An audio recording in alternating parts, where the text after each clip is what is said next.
session. Hope you all are doing well. Today's role play session, we are discussing random cases. The case which is coming frequently in our exam, and also we are also discussing the important case that are coming like last 2 to 3 years. So who wants to do role play? You can write your name on the chat box and we can start. Today is the last free trial session of role play. So hopefully from the next day, who already enrolled in our course, we are going to start in a full blown, okay? Every week we have a role play session with me, and I try to discuss all the sample cases that are coming in last few months, and also we are discussing the case based on the month wise. Okay.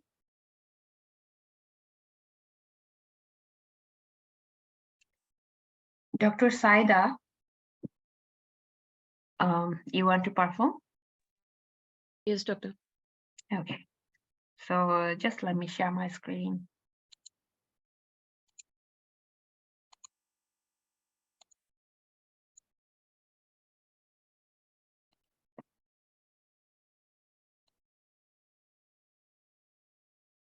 Yeah, this is your case and your 2 minutes starts now.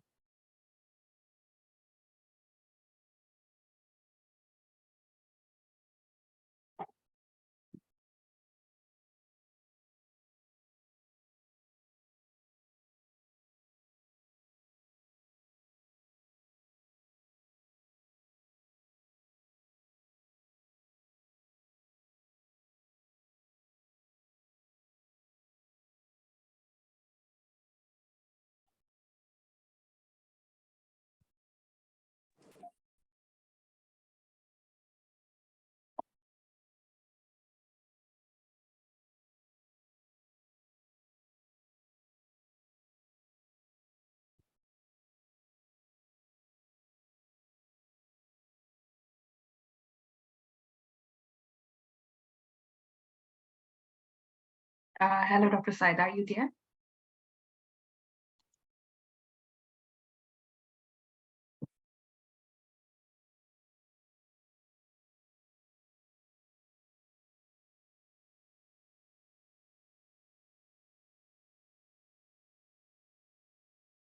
Dr. Saida, can you hear me? Yes, doctor, I can. I was unable to unmute myself. Okay, that's fine. So your 2 minute time will already start. Okay. Yes, doctor. Yeah.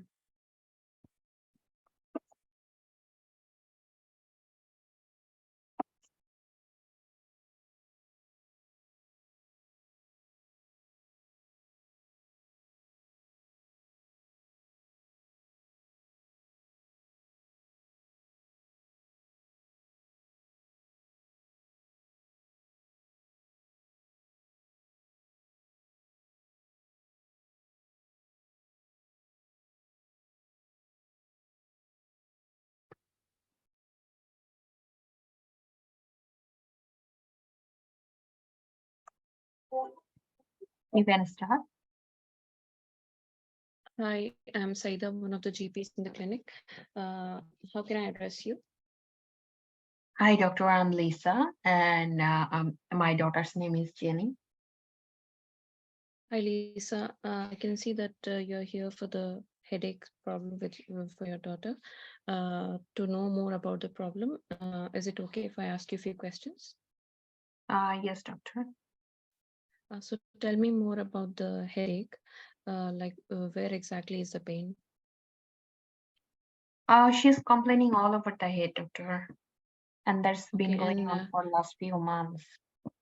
okay, it's very sad to hear, but rest assured, you are in safe hands, and we'll find out the reason and then treat for it. It is very frustrating to have headaches for a long time, but bear with me before I complete the history. So, is it the first time that this headache has happened? First time I told you, doctor, she's complaining about headache for last few months. So yeah, these things happened for the first time. So any change in the pattern of headache, like is it okay when she's on a holiday at home and not going to school or something? Not really. She's complaining just on and off. Okay. Yeah, okay. And is the headache bad on doing something like sitting in bright light or in loud noise or having any foods like cheese? Does it make the headache worse? I didn't notice it, doctor. Okay, and anything has made the headache better, like lying down, resting, or having some painkiller? If like she took pain medication, for example, paracetamol, sometimes she told me she's feeling better. Okay, and does she have any nausea or does she vomit along with the headache? No. Any early morning vomiting? No, doctor. Okay, and uh, uh, so does she have any fever, loss of weight, and is she eating well? Yes, doctor, she's eating well. No fever. Okay, just a quick question. How is her dental hygiene? Does she have any problems with the cavities, gum problems? No, doctor. Okay, and is there, can I ask if there's a family history of migraine in the family? Um, yes, doctor. I had a history of migraine in the past, but not now. Okay, how are you feeling? Is it under control? Yes, doctor. Okay, and has your daughter attained her menarche? Like, does she have a period? Yeah. So, is it more around the time when she has the period? Uh, no. Okay. Uh, the, how is her social life? Like, does she get along with her friends and at home? How's the condition at home? Is there any stress? Uh, no stress at home, doctor. Okay. Yeah. Okay. That's good. Um, any other medical conditions that I should be aware of? Like what? Any other medical conditions in your daughter? Any other problems? No. Okay. Um, thank you, Lisa, for the history. I'll just turn to the examiner and then be back with you.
Uh,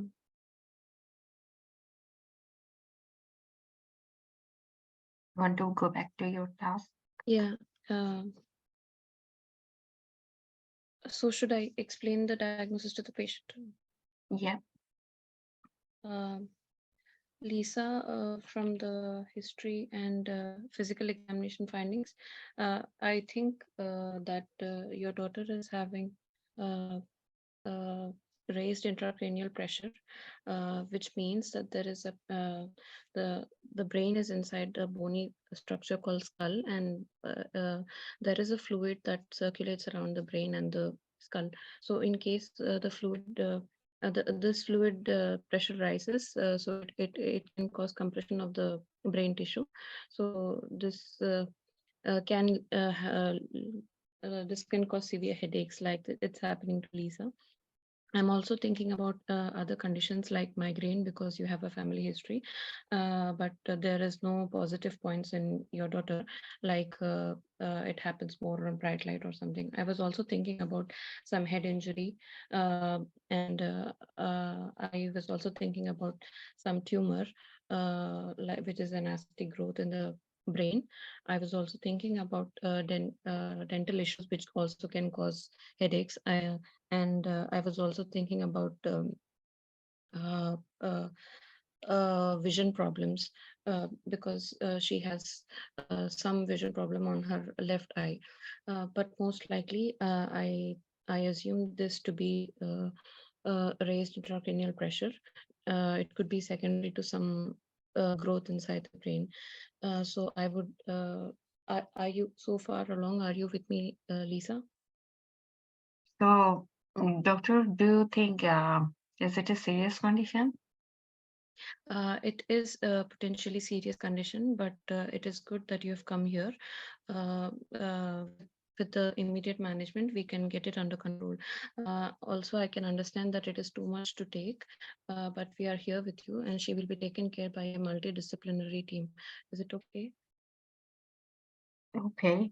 Anything else that I need to know, doctor? For now, I would like to shift her to a hospital. And before she reaches the hospital, I'll liaise with the emergency team there and inform her about the condition. For now, I will give her some medications to get the blood pressure down and monitor the vitals. Anything else, doctor? I can't think of anything more, Dr. Cynthia. Okay, that's okay, Dr. Saida. It was really nice performance. Still, you have time, 30 seconds remaining. So good time management, good structure. Few things are missing. So I can point out regarding the Yes, history, doctor. very good that you are following the headache cluster, but you, I think like you already noticed patient is 15 years girl. So I didn't um notice like you asked me about all the school bullying history, those things in the history. You didn't ask me any vision problem in the history. Very good. You asked me any early morning headache or any vomiting. Like you try to rule out any brain tumor. You try to rule out infective cause. That was really nice. Coming to the physical examination, so physical examination, you will get PEV card, but you notice like there is no fundoscopy finding. You should ask about is there any fundoscopy picture or any findings available for you, because that is the office test and that is the key investigation in here as well. Okay, so you will get the picture when you are going to ask about the fundoscopy, and that is the fundoscopy, because without fundoscopy, it's very hard to say like it's a papilledema and it is the reason because of like raised intracranial pressure.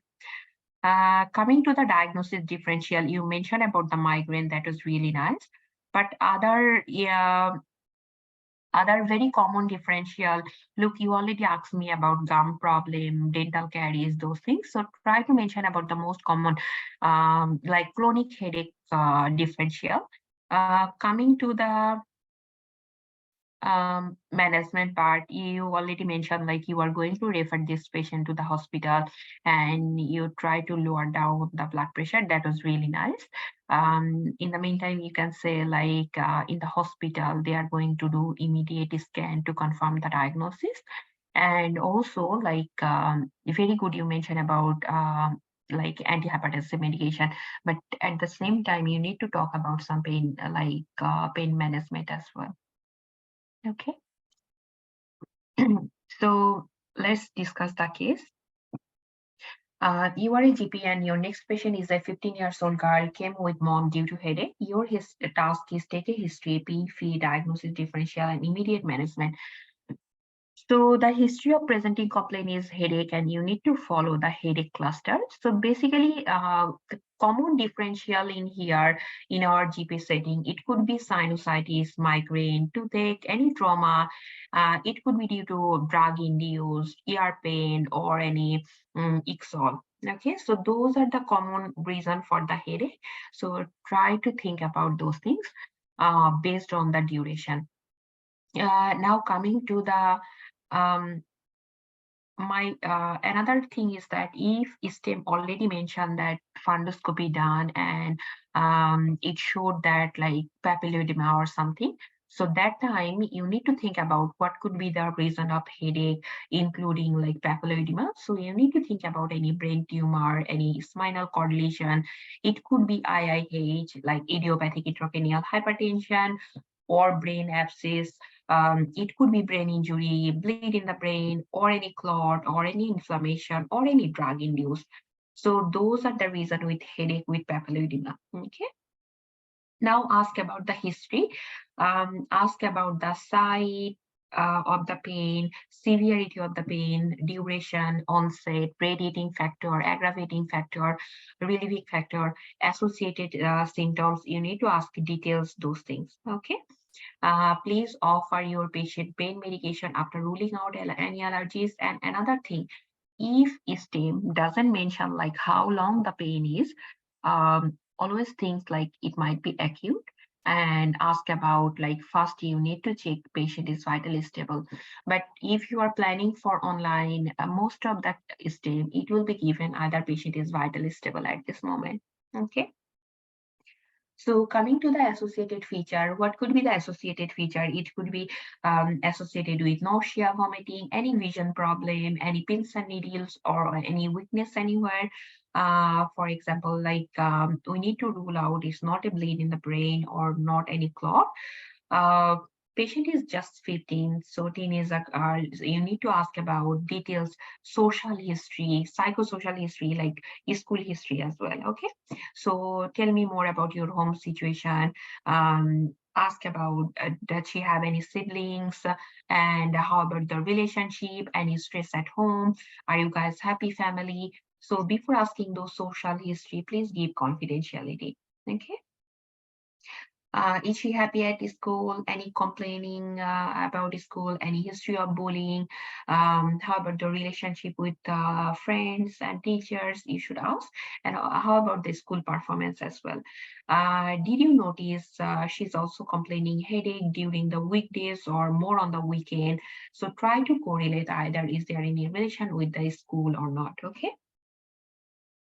Along with that, do you experience any like runny nose or any tearing from the eyes, just to rule out any cluster symptoms? Okay. Um, Upper respiratory tract infection, you should ask about any fever, cough, cold, and also ask about does she normally uses like glass, or like when was the last time she saw any optometrist, like for any visual problem. Okay. In here, for the subarachnoid hemorrhage, you need to ask about any nausea, vomiting, vision problem, along with any eye changes. Okay, any recent head trauma. For space occupying lesion, you need to ask about any early morning vomiting. Is it projectile or forceful? You should ask also, does the headache just wake her up at night time? And you should also ask about uh, did you notice any lumps or bumps in the body? Any recent changes in the weight or appetite? Just to rule out any like malignancy or tumor question. Okay. Please ask about any concern regarding growth and development, any medical or surgical condition. So basically here, positive point, daughter was complaining about headache since 2 months, but that's getting worse last 3 weeks. She doesn't have any history of skill bullying, but she has a history of like increase like weight, and also there is fundoscopic finding positive.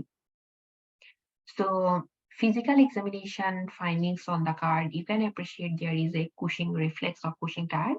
Blood pressure is a bit high, low, or like the brady, and also irregular respiratory rate, and patient body is really high. You need to ask about also, is there any fundoscopy finding?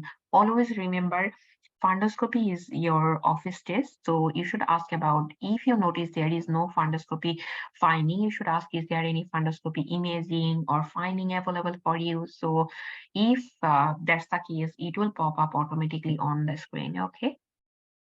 So that's the picture of the fundoscopy, and it looks like there is a papilloedema. So your task could be explain diagnosis and differential to the mom. Uh,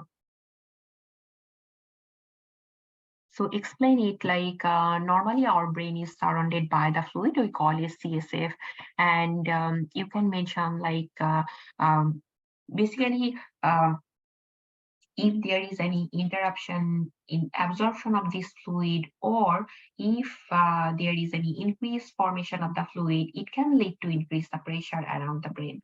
Okay, because our brain is just enclosed in the skull, and this increased pressure causes like headache, vomiting issue, vision problem, high blood pressure, and this situation we are calling it like increased intracranial pressure.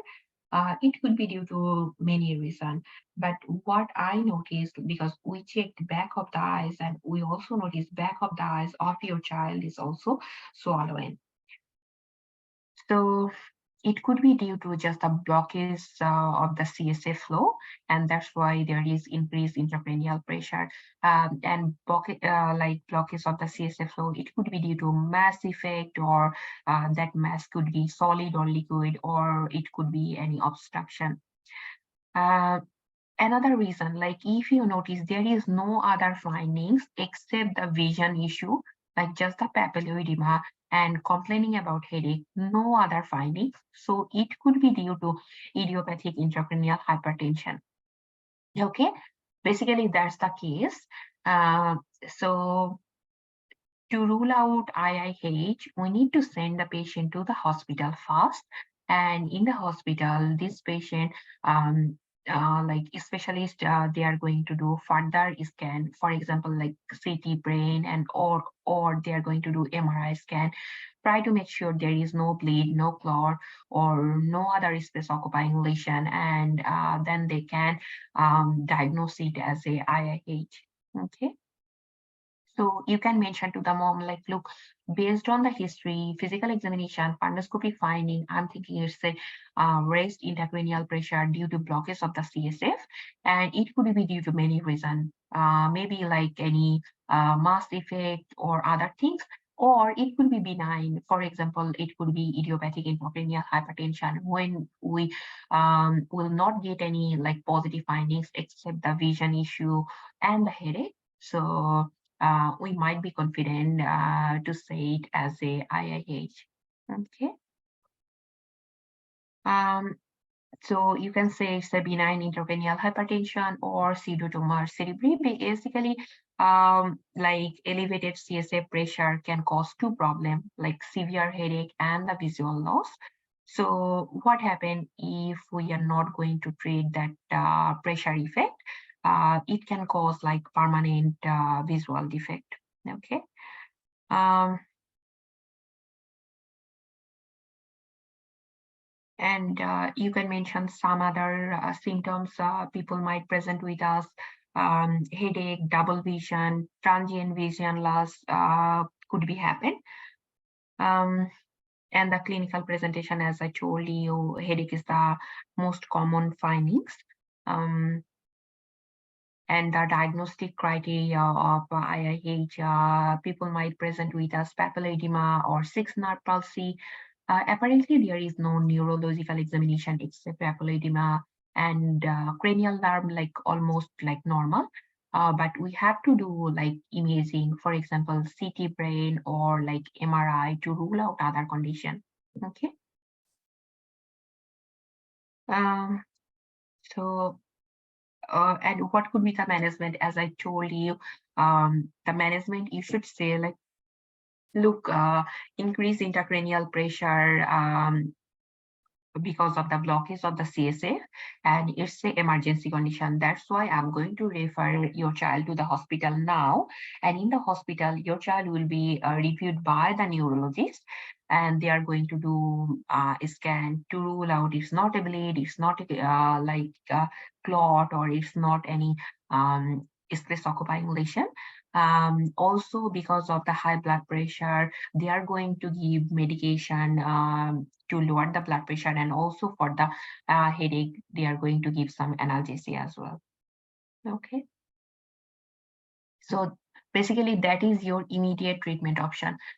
If your task is just only the management, if they didn't mention either it's the immediate management or long-term management, whatever, if your task is only management, that time you need to talk about both immediate management and long-term management.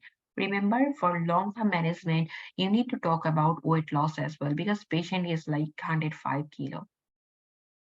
But our task was immediate management. That's why I'm just focusing on immediate management in here. Okay, so that's the case for idiopathic intracranial hypertension.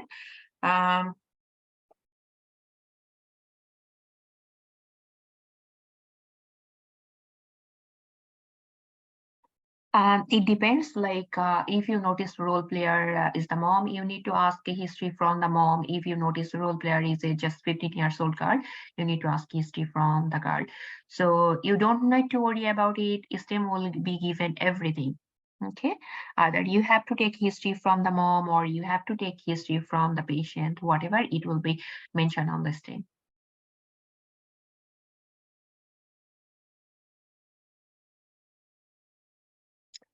Okay, so let's move to the next case.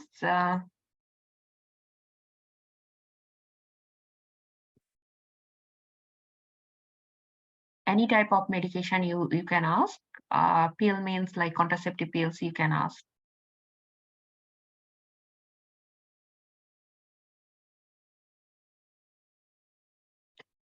Diagnosis raise intracranial pressure due to, it could be many reasons, but you need to also mention it could be benign as well. Okay, make sure you need to mention benign. Why? Because in the history, I didn't give you any positive findings except you got the positive findings in papilloedema and the headache.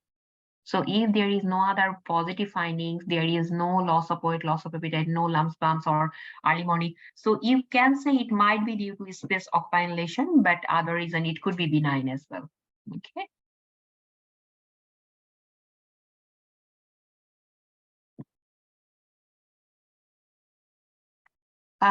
In online exam, this is your PEP card, and you notice fundoscopy is not given in here. You can say like, I'm going to check fundoscopy finding as well. So if fundoscopy findings is available for you, it will pop up automatically.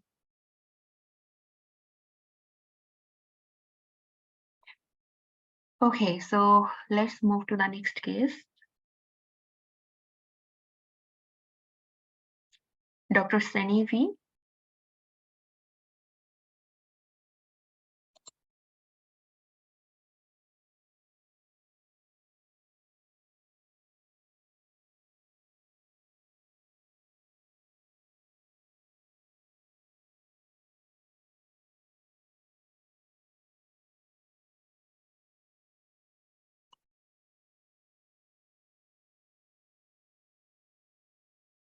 Hello, Dr. Seni V, can you hear me?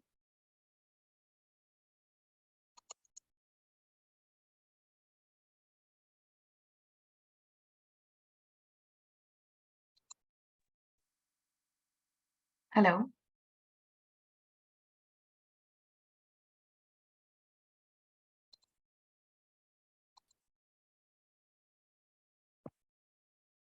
Okay, sure. So who will be the next person? Um,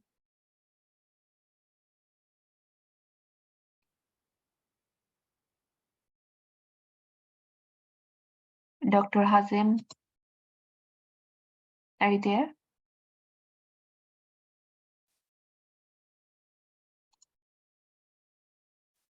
Who wants to perform? Could you please write your name on the chat box so that it would be easier for me?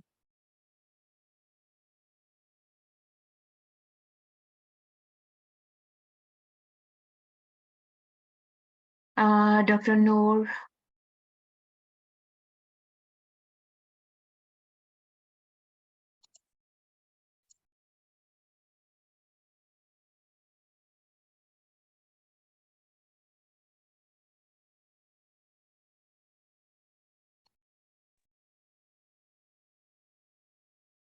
Hello.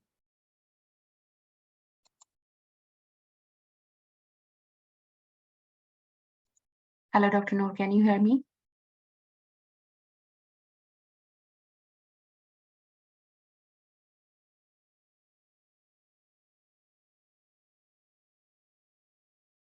Hello? Yes? Hello, doctor. Hi. Hi, Dr. Cynthia. I can hear you well. Can you Uh, hear me? yeah, I can hear you. Yeah. Thank you. Okay, this is your case and your 2-minute starts now. Okay, thank you.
You can start.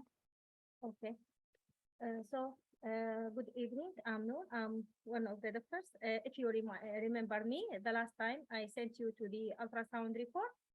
How are you feeling today, James? Uh, I'm not feeling well, doctor. I still am having pain. Uh, So, I went to the physio and it didn't help me at all. Yeah, I'm sorry to hear about that. I've got the test result with me. And before I explain the test result, the ultrasound result, I would like to arrange for painkiller to relieve you of the pain. Is that okay with you? Yeah. Okay.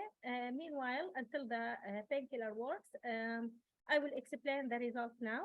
As you remember, we have ordered like the ultrasound test, which is a scan for your shoulder joint. Actually, the test results showing that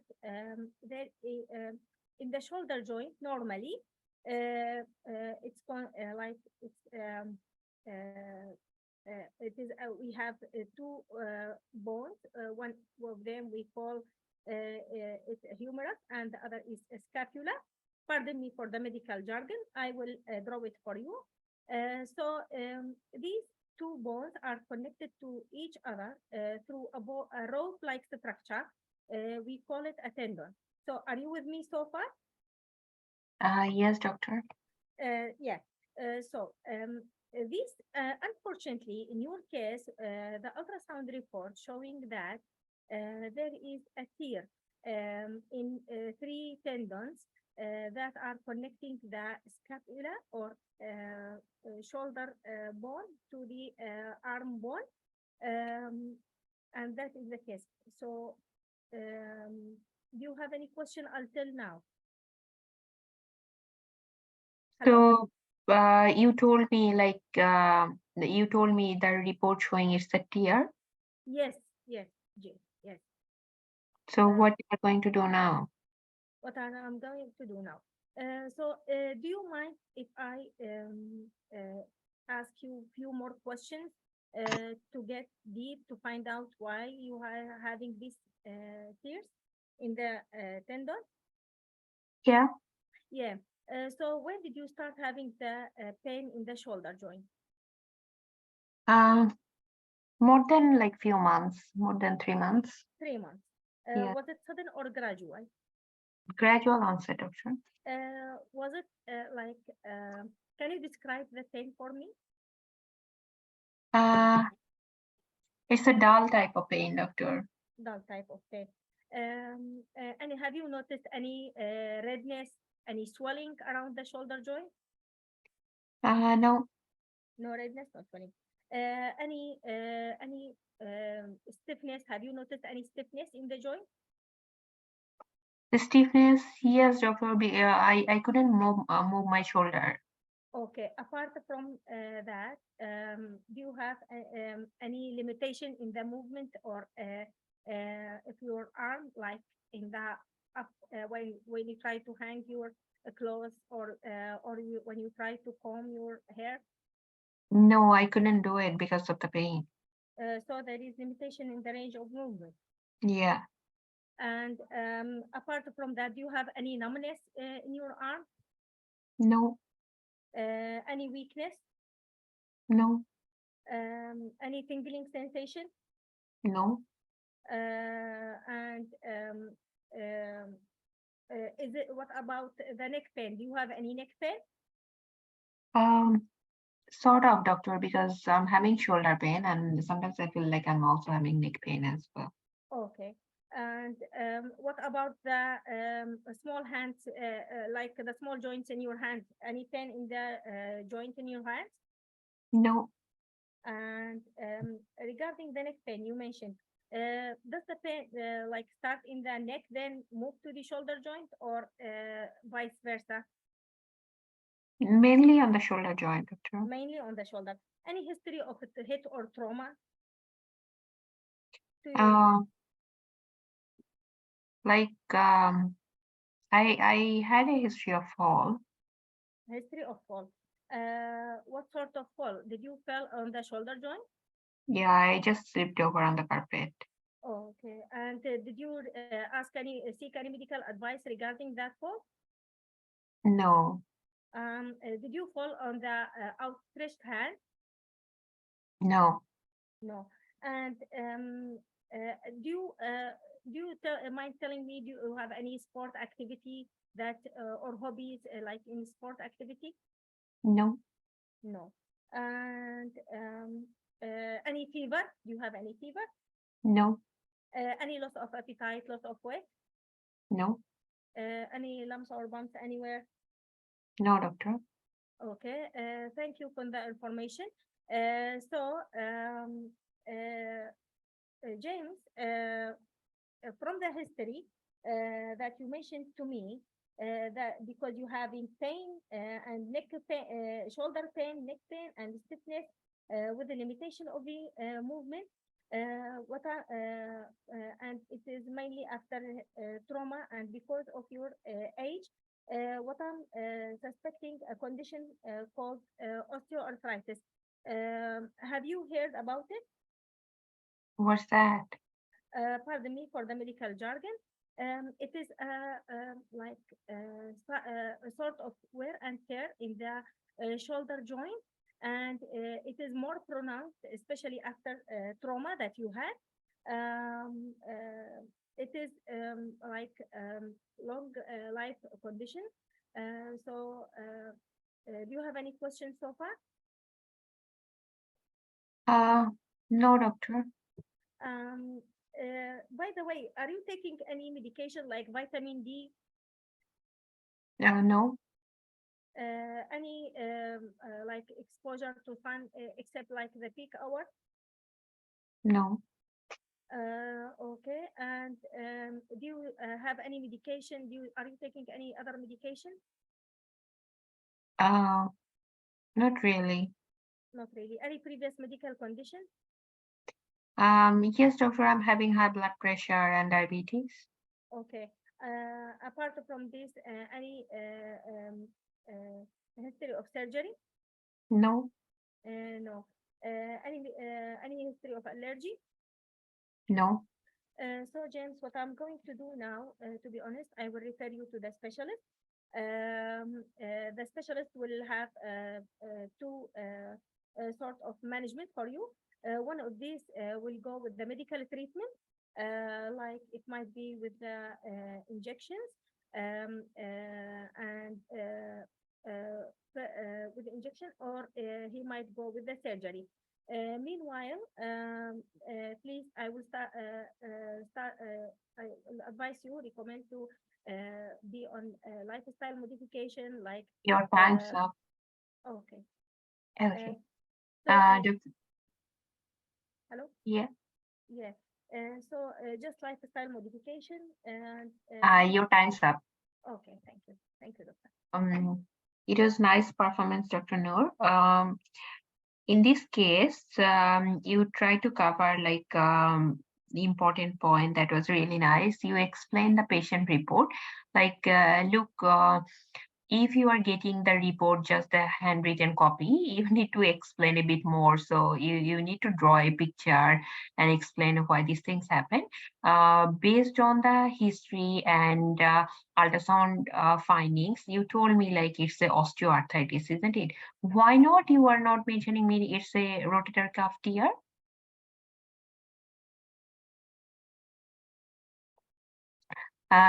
You can say osteoarthritis should be your one of the differential, but basically the most important diagnosis in here is a rotator cuff tear. Okay, so let's discuss the case. It's a 77 male sent by physio as not responding, having physio for stiff right shoulder, and you have already ordered ultrasound, and that report which is showing there is a tear in supraspinatus, infraspinatus, and subscapularis. So your task is explain the report to the patient, explain diagnosis, take history for 4 minutes and management. It's a very big case. So in here, while you are approaching, please introduce yourself nicely and offer painkiller if needed. And then explain like, we have done ultrasound report and let's discuss the report anytime. If you have any queries, feel free to ask me, okay? So in our arm or like shoulder, you can draw a picture and you can say like the shoulder basically is a ball and socket joint, and the ball or the head and our like upper arm bone fits into that is the shallow socket in your shoulder blade. Okay. So what happened in your case, like your arm is kept in your shoulder socket by the rotator cuff. Okay, rotator cuff basically a group of like shoulder muscle or like ligament, you can say. Basically, it's a group of shoulder muscle, and that comes together, attach the bone, and that helps to lift and rotate our arm.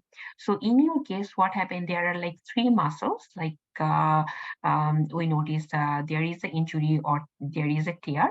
And you can say there is also like lubricating sac, we call it bursa. So basically bursa is a cushion-like structure. Okay, so between the rotator cuff and the bone on top of the shoulder, there is also bursa. So that acts as a cushion-like structure and that allows you like glide freely when you move your arm.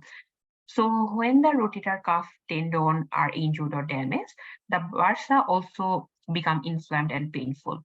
And that's why like when one or more rotator cuff tendon is torn, so that is not any longer attached head of the humerus bone, and that is the reason you are not moving your arm freely and you you might feel pain.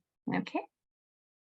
You can say like that could be due to many reasons, like it could be due to fall, trauma, or because of the heavy lifting. Those things could be the reason. The commonality, you can say rotator cuff tear is a common condition that can cause pain and also like definitely unable to move your arm. The cause, two main reason, it could be injury or like fall, or it could be just lifting something heavy, or it could be due to any degenerative changes because of the age. It's not an uncommon condition. Okay, risk factor, you can say people who are over like 40, who are doing repetitive lifting or any overhead activities, uh, so they might frequently get it. And what happened if we are not going to treat that rotator cuff tear properly? It can weak your shoulder. Okay, and definitely that can affect your daily activities. Um, so at this moment, to what you are going to do, you can explain like, look, there are different type of tear. It could be partial tear, it could be full thickness tear. Okay, so just explain that one based on the ultrasound findings. Now, what I'm going to do, I'll take a little bit history. I want to know how you got this one.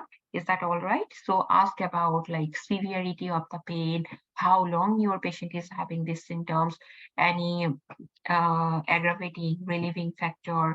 Ask about is this happened for the first time or not?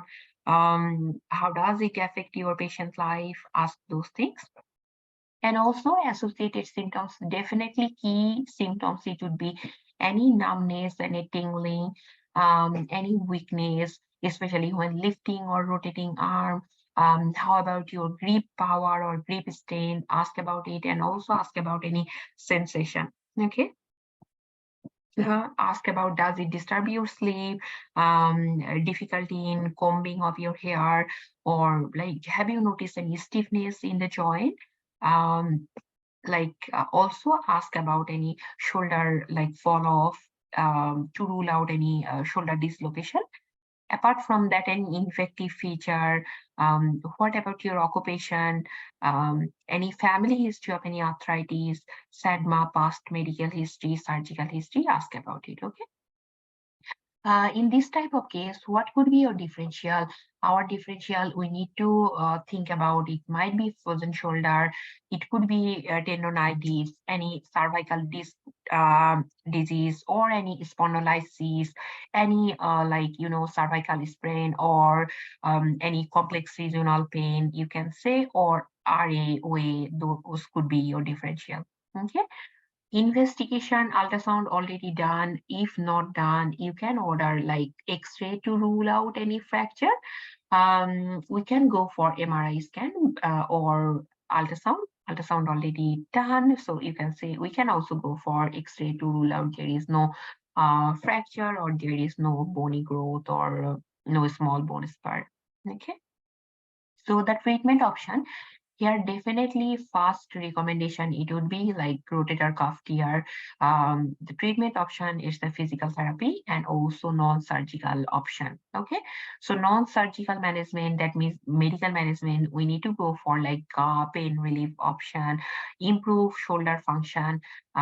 You can advise for rest for a short duration. You can advise to use ceiling to help protect your shoulder. Activity modification, you can give your patient short course of NSAIDs, and also like physical activities, physical exercise to strengthening the shoulder function. And you can also consider about steroid injection. Okay, so those are the medical treatment. And then you can say like surgical treatment, if your pain does not improve with non-surgical method, that time we can go for non-surgical. But at this moment, weight bear as tolerated, and also like physiotherapy, pain relieving option, and also you can consider about steroid injection. Okay.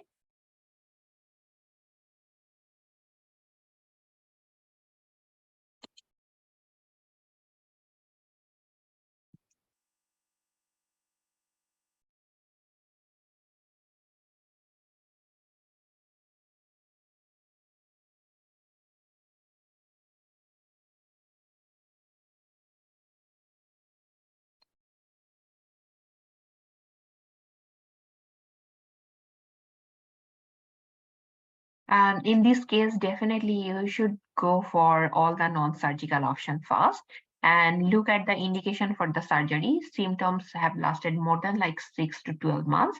And first, all the non-surgical option, pain doesn't improve. With the non-surgical option, that time, like at least we have to try with steroid injection as well. Okay. Surgery is not the first option. We need to go for non-surgical management. Differential not in the stem, so you don't need to mention about differential, but have you noticed your task was explain the diagnosis? So when your task is explain the diagnosis, you need to follow 5C approach. Okay, that's why I put on my slide, like I already mentioned what is rotator cuff tear. I also explain about C, commonality, cause, risk factor, complication, and the treatment option. Okay, so if your task is explain the diagnosis, that means you need to talk about details.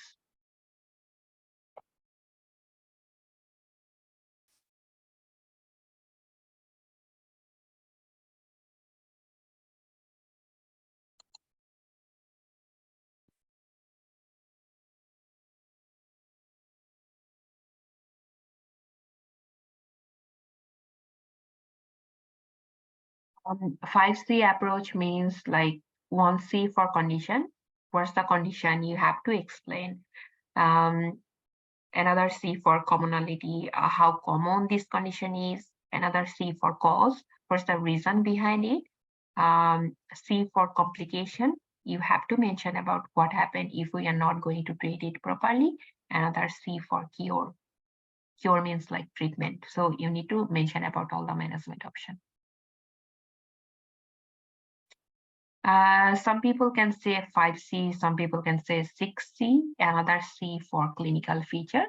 So if you mention clinical feature, that would be more, it's really great because you are correlating with the findings.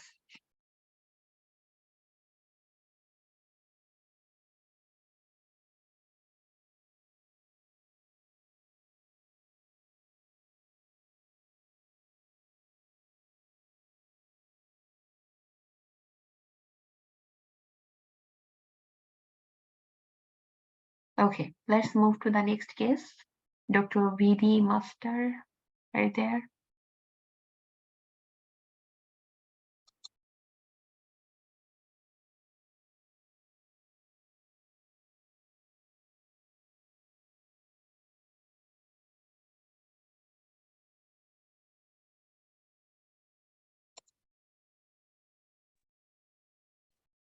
Good evening, Dr. Cynthia.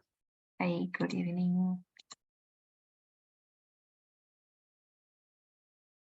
Okay, this is your case and your 2-minute stars now.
can start.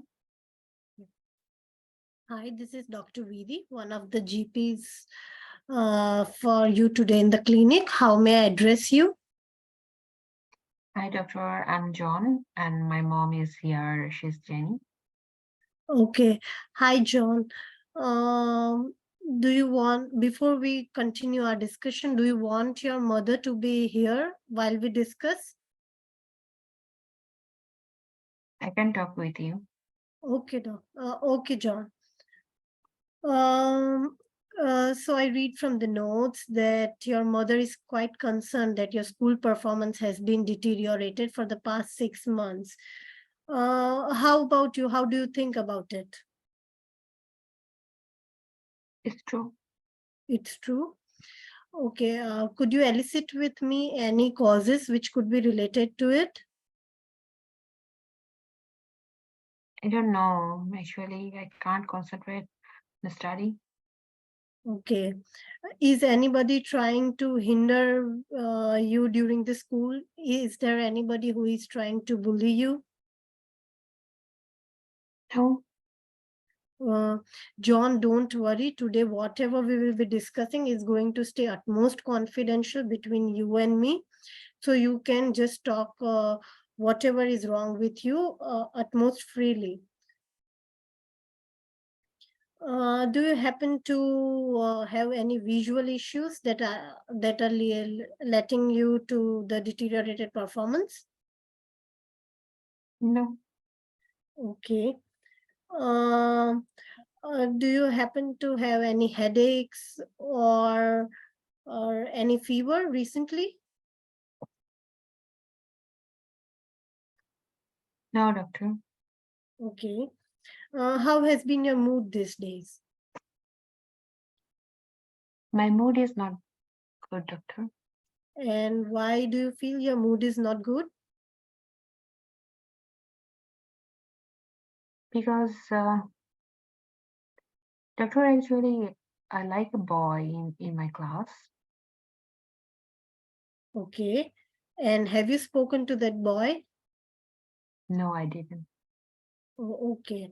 Any concerns? Why didn't you spoke to the boy about your feelings? Because it's not normal. Okay. Do you feel uh, like you are your body is trapped in the form of in the bodies of a girl? I don't know, doctor. I feel anxious about it. If you, oh, I'm so sorry to hear that.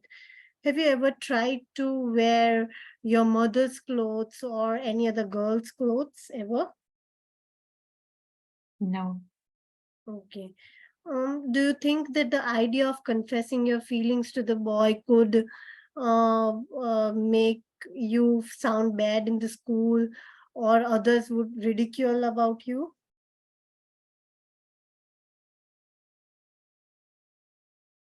I don't know, doctor. Okay. Have you ever tried to harm yourself in any manner? No, Okay. Uh, uh, uh, do you think that others are trying to mock at you? they didn't know yet. Oh, okay, yes. Uh, do you think that somebody is trying to impose any ideas over you or inside your brain? No, Okay. I would sound a bit weird, but could you please bear with me?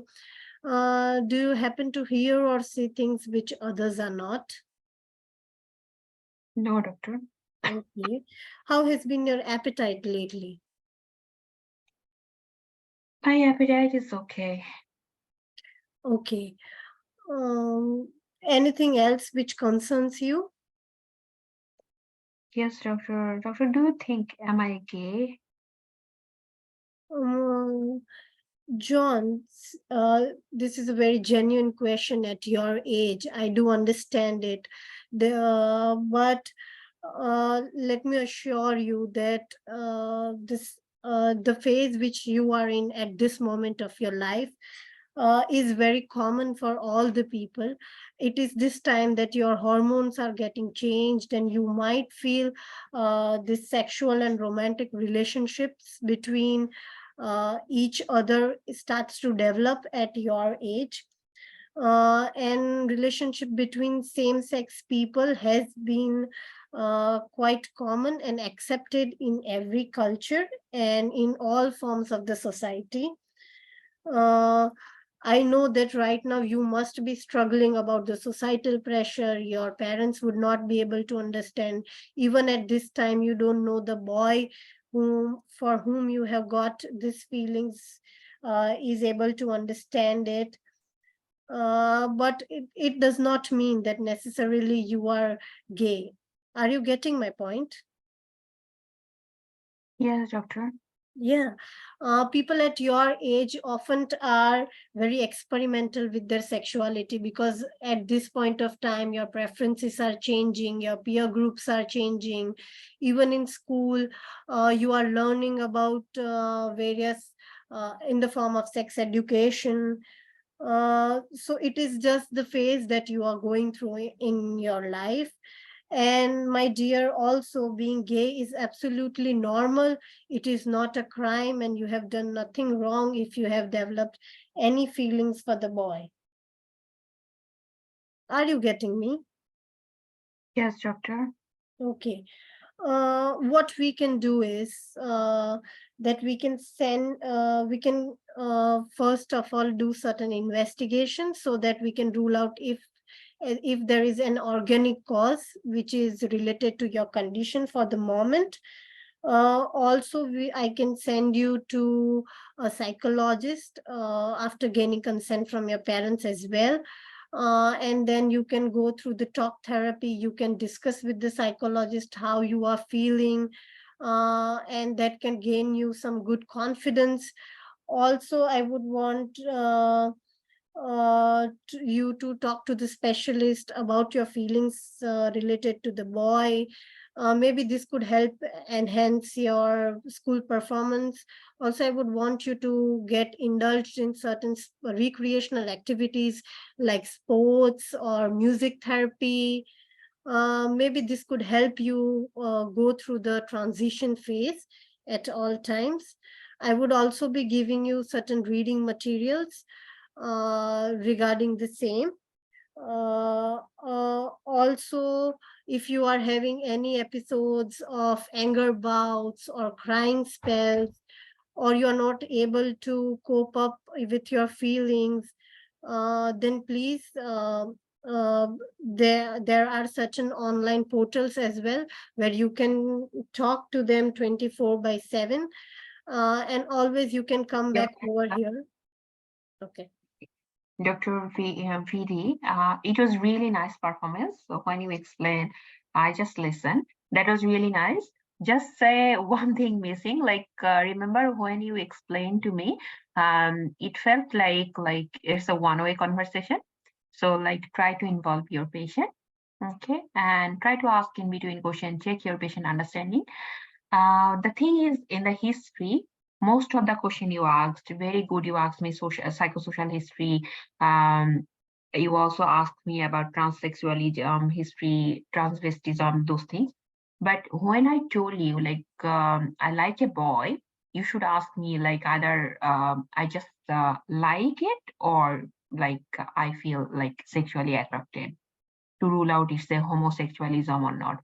You need to also ask about gender dysphoria, like are you feeling any type of discomfort about your sex or like your secondary sexual characteristics, those things. You know what I mean? So those questions in the history you need to ask. Otherwise, like most of the important thing you already ruled out. You ruled out depression. As I told you, asked me psychosocial history. That's really nice. And the way you delivered, that was amazing. Okay. Thank you, Dr. Cynthia. Nice. So let's discuss the case. You are a GP and a mother brings her 15 years old son claiming that her son's school performance has deteriorated from bad to worse for the last 6 months. So your task is take a further focus history from the mother or the patient and counsel the patient accordingly. Okay, so you all notice that how Dr. VD asked me history. Like, look, the task is really tricky because you need to choose like this type of case. You have to talk like separately to the patient and also like patient next of kin as well. Okay. But if your history of presenting complaint is school performance deterioration or poor school performance, you need to think about other differential. First, try to rule out any organic cause, any hormonal issue, vision problem. It might be due to any psychosocial psychiatric issue. Okay. So the history is open-ended question about school performance, differential diagnosis of slow school performance. You need to rule out any behavioral or organic causes. So the most important thing in here, you should ask like, would you want your mom to be here? Or do you want your mom to wait outside while we finish our chat? Okay. So tell me how you are feeling, anything that's really bothering you. Do you also notice your school performance is getting worse? Do you find out the reason why these things happen? So when you ask those things, and make sure you have to mention multiple confidentiality statement. Okay. Sometimes I notice like candidate only gave like single statement, and they keep asking, and role player just didn't open up. So try to give confidentiality, make them comfortable, and ask again and again what's bothering you. So basically in here, he's liking a boy. So ask about, do you feel, is there any like girl trapped in your body, or like do you like to dress up with the girl and get sexual pleasure on it? You can ask about any sexual fantasies. Have you spoken to that guy? You just like the boy, or like you feel sexually attracted? You need to ask specifically. Okay. So your patient might ask you like, doctor, you should ask like, uh, what's your main concern, or what's really bothering you? You can say like, doctor, do you think am I gay or not? So you can say like, a lot of young people, they like people of the same sex. Okay. And yeah, sexual and romantic relationship between the same sex is acceptable, and they are known in every culture and society. When you are talking with your patient, make sure you are talking or counseling in a non-judgmental way. Okay. At this moment, you are going through a phase. You are trying to work out your sexual identity. I can understand. It doesn't necessarily mean that you are gay, because people just experiment with their sexuality. Okay. And just want to let you know, being a gay is a normal sexual identity. Okay. And there is nothing wrong or abnormal about it. So you need to explain those things in a non-judgmental way. You can say like, I can understand you might be worried about the society, or you might be worried about your school or parents. So what I would suggest, your parents are there to support you. Okay. So if anything needed, you can speak to your parents. Eventually they are here to help you or support. Okay. If you want, I'm going to refer you to the family planning Victoria, and there is a like sexuality specialization and reproductive health. They can give you information on safe sexual practice, psychological support uh, regarding this hard phase of your life. Okay. But just let me assure you that I am here to support you anytime. If you have any concern, just come back to me. So that is basically, you need to explain in a non-judgmental way. Most commonly, the case which is coming, or just a sample case. So 27 years old Alan has been referred by the psychologist because of that gender dysphoria. Okay. Uh, he is actually Alexandria. So sometimes patient might tell you, doctor, I prefer to call myself like Alex, or like whatever patient prefers, or whatever she prefers to address her, either she or he. So just be careful about it, okay? As I told you, for gender dysphoria, you need to ask about like, are you having any type of discomfort with your sex, or like any internal discomfort, or any obsession, any depression, or any psychological issue regarding secondary sexual characteristics. You should ask details about it, okay? And on top of that, detailed psychosocial history. So basically, gender dysphoria, like you need to explain the feature like consistency between one biological sex and gender identity are oftenly like accompanied by any significant distress. Nowadays, the term used as a gender dysphoria that is no longer in here.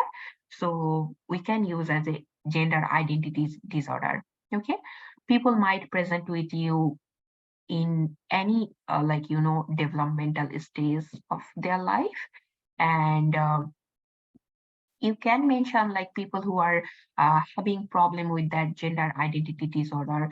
The prognosis is generally positive and improves with the treatment. How we are going to treat this type of patient who are having some inner discomfort with their secondary sexual characteristics or their biological sex? So you can say we can treat with combination of the psychotherapy, hormone therapy, surgery. Okay, and you can explain like the treatment are safe and effective in the long term. But you need to make sure either it's a gender dysphoria case or like patient having like a sexual feeling on the same sex, because those are the two different things. But all those things you can say is the umbrella like type of thing, and you can classify as a like gender identity disorder. Okay, but you have to be very careful while you are taking on a history. Okay. So initial assessment, I already told you, you need to take proper history, assessment of the risk and support, appropriate investigation. You need to make a good relationship with your patient. And as I told, like if patient is a boy, but he prefers to call him as her or she, so please try to address those things, okay? Clinical feature, just follow that one. For gender dysphoria, there must be significant distress that can impact their social, occupational life as well. That's why you have to rule out all the head assess question, psychosocial history. Okay, and mental illness are very common in transgender population. In here, the treatment option, you need to talk about investigation, management, hormone therapy, surgical reassignment would be the last option, psychological counseling, and please refer this type of patient to the specialist, for example, like endocrinologist, sexual health physician. So you can say if you are identifying the patient is having gender dysphoria, you can say we are going to treat this patient with a multidisciplinary team approach. Okay.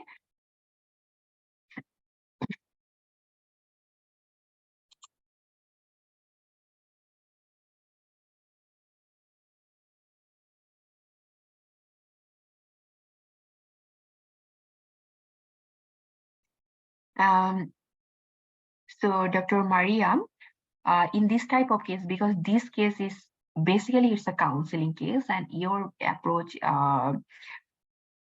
would be the predominant assessment area in here. So we just want to rule out there is no organic cause behind it. You can quickly ask about thyroid problems. So quickly ask about, do you have any weather preference that makes you depressed? Because hypothyroidism, there is a relationship with depression. So try to rule out that one. Any history of headache, brain injury, or like any fever recently, So always rule out organic cause. 4 question you have to ask. Thyroid question. You can ask about infective feature, any injury, and also is there any like malignancy feature, for example, like any loss of weight, loss of appetite, any lumps or bumps, very quickly, and you can move on. Okay.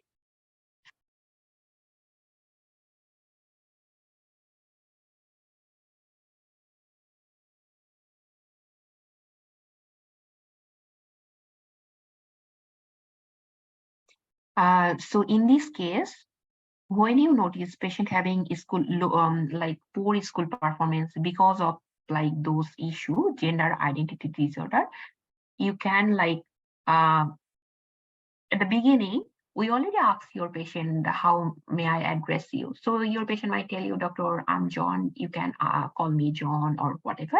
Your patient might already telling you. So whatever your patient might be telling you, please try to address properly, okay? Because they are very sensitive. And as I told you, this case solely like counseling and approach, okay?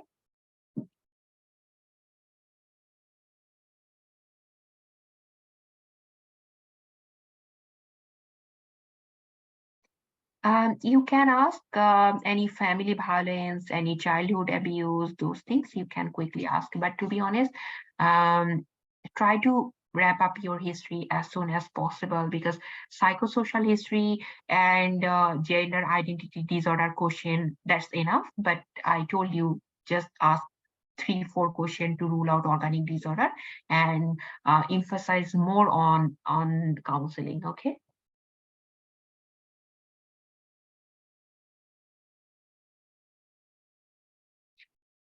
Okay.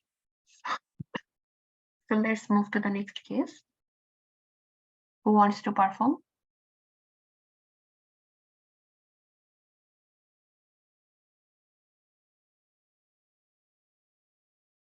Okay, Dr. Sorry, Dr. Thakur, are you there?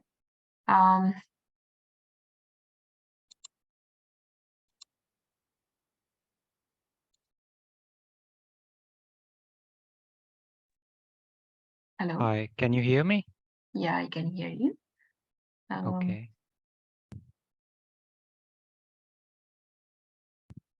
Okay, this is your case and your 2 minutes starts now. Okay.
You can start.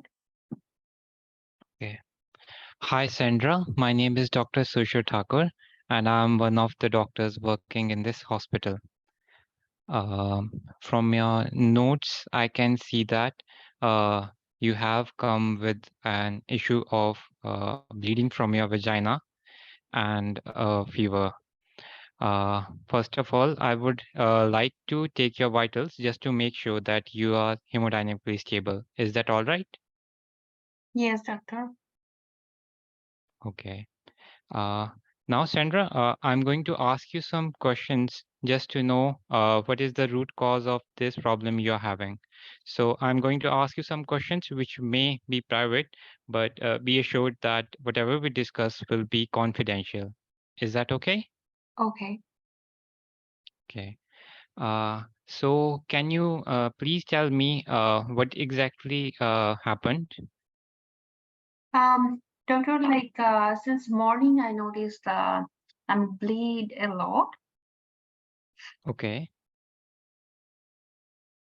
Yeah, and I'm Oh, not feeling well actually. okay. So can you please tell me how much have you bleeded? Matlab, how much pads have you used? Since morning I already changed 4 pad. Okay. Was it fresh bleed or were there clots in it? Mixed. Okay. Was there any associated discharge? No. Okay. All right. Uh, so next thing I want to ask you is that have you had any from your notes I could see that you were running with a fever. Can you tell me more about the fever? Since when have you been having it? Doctor, I just feel feverish, but in here they told me like my temperature is a bit high. Okay. Okay. So next thing I would like to ask you is that have you been having feeling any chills? Yeah, I feel shivering. All right. Have you had any cough? No. Okay. Any issue with your bowel or any problem in peeing? No. Okay. Next, I would like to ask you more about your delivery. Since from your notes, I could see that 10 days ago, you had delivered a baby. So have you had any issues till now? No, doctor. Okay. How was the pregnancy? Any issues in pregnancy? No. Okay. During the pregnancy, did you have any discharge or bleeding or any epigastric pain? No, doctor. Okay. How was the delivery? Was it a full-term delivery? Yeah. Okay. After the delivery, did you have any issues, any discharge or any excessive bleed? No, doctor. Okay. Uh, Sandra, next I would like to ask you that uh, some personal questions. Uh, do you have a stable partner? Yes, doctor. Okay. All right. Were you using contraception before this pregnancy? Yes. Okay. Next, I would like to ask you is that have you had any similar episodes of vaginal bleeding in the past? No. Okay. Uh, uh, have you had any episodes of excessive bleeding from small wounds? No. Okay. Um, Next, like to ask you is how is the situation at home? It's okay. Okay. Do you have adequate support? Yeah. Okay. Do you smoke or drink alcohol? No. Okay. Do you use any drugs? No, doctor. Are you on any medications? No. Do you have any allergies? No. Okay. Thank you so much, Sandra. Now I would like to ask for physical examination from the examiner.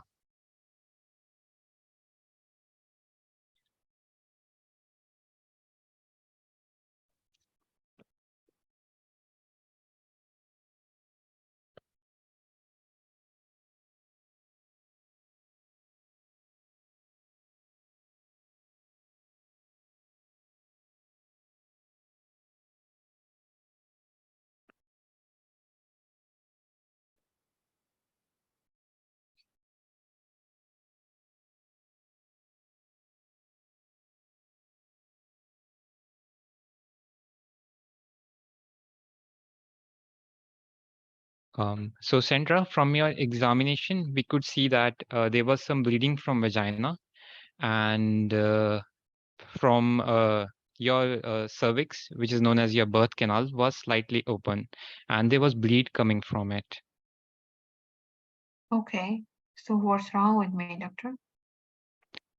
Um, Most probably, I am from the history and examination, I'm thinking that most probably there is a retention of a piece of placenta, which is organ which helps in supplying uh, blood from your body to the child's body.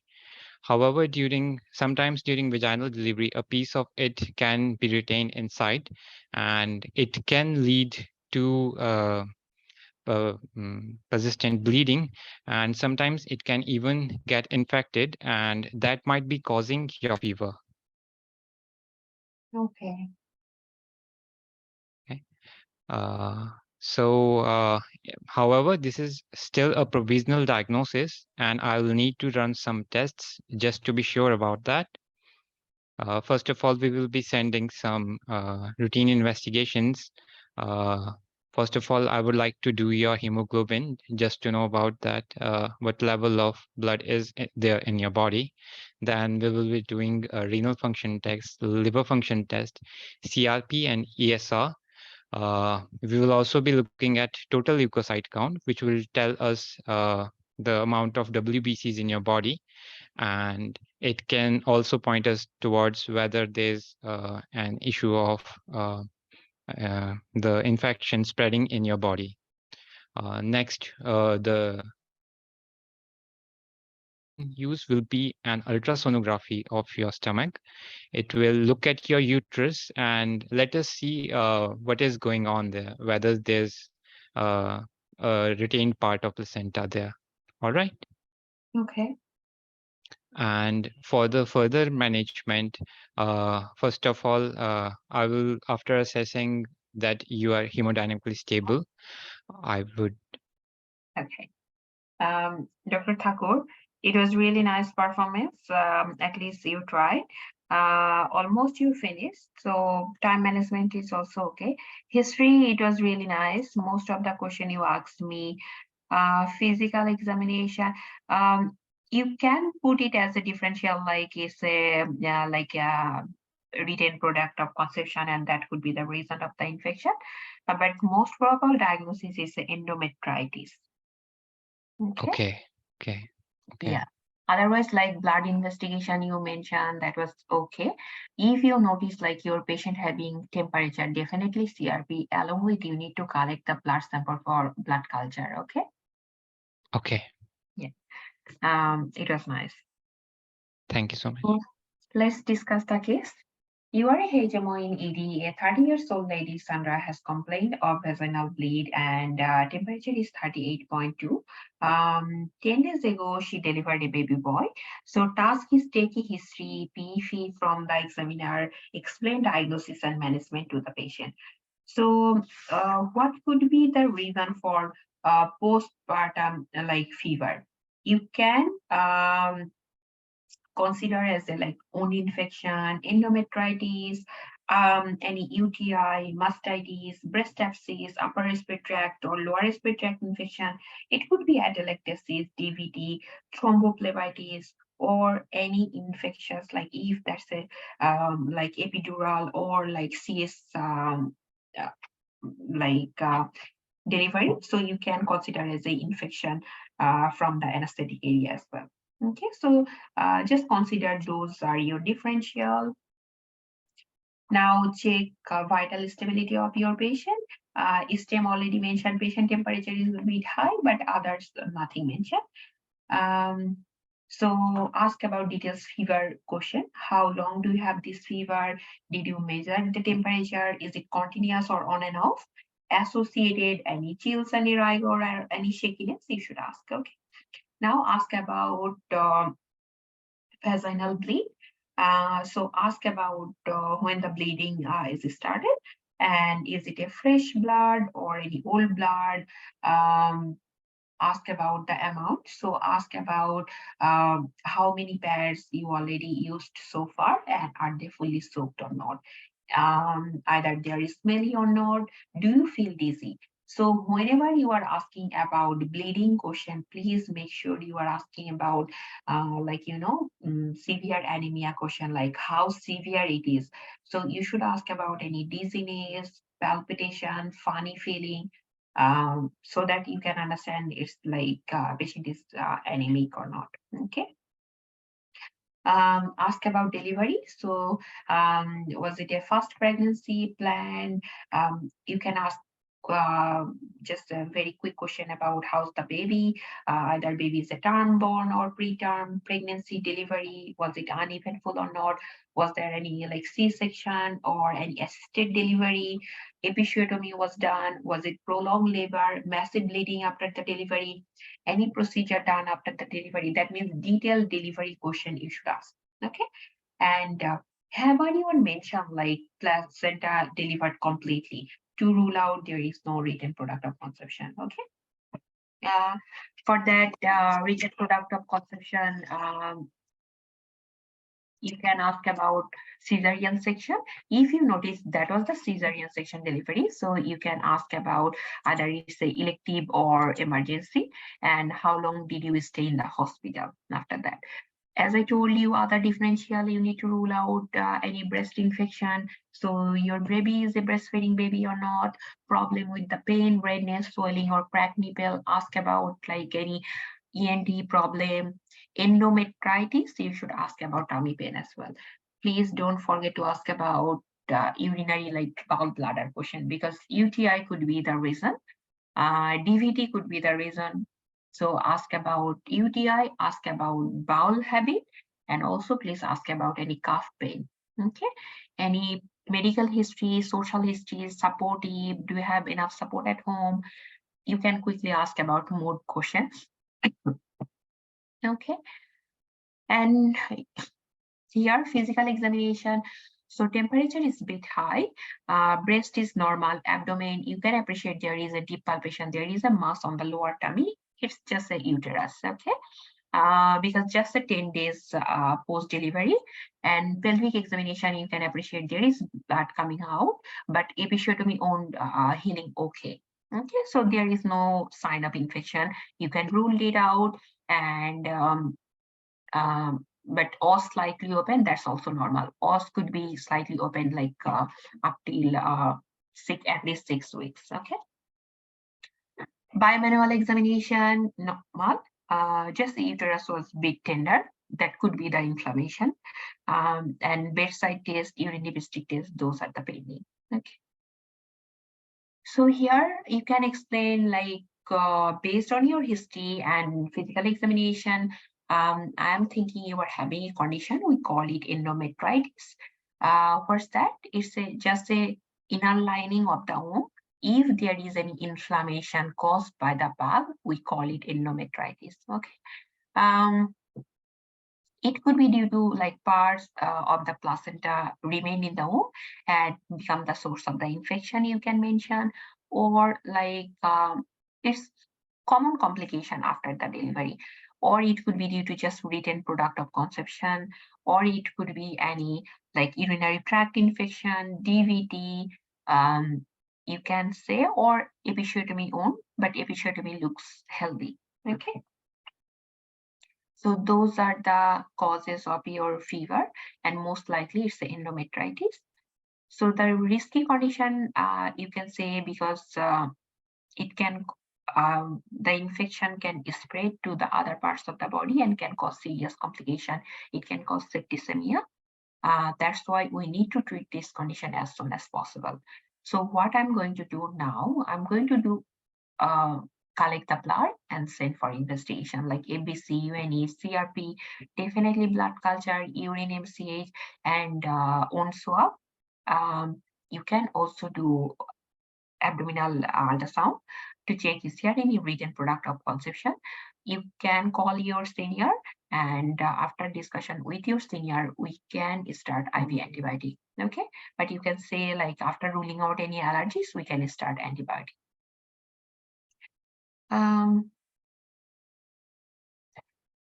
So that's the treatment for endometritis.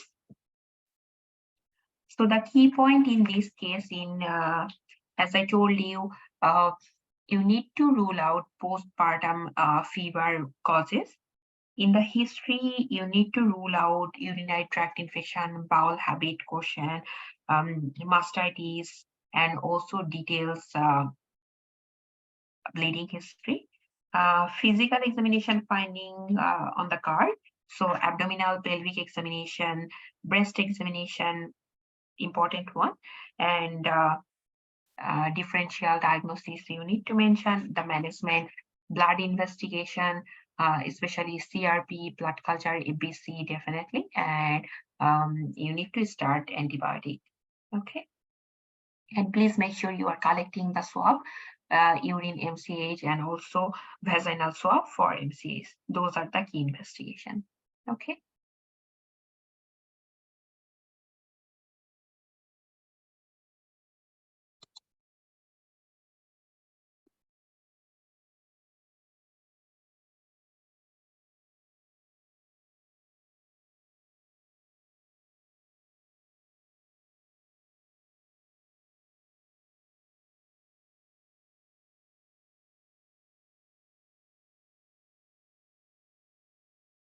Okay, so let's move to the next case. Who wants to perform?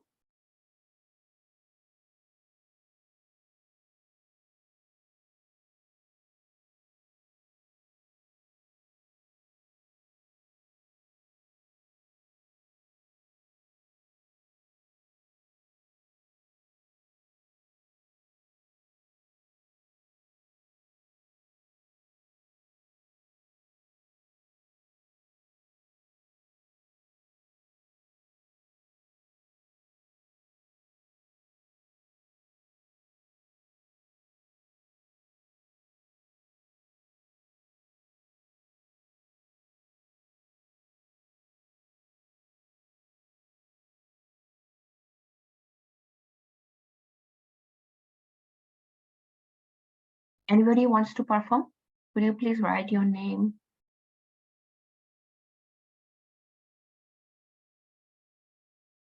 Okay, Dr. Mabruka, let's do it. So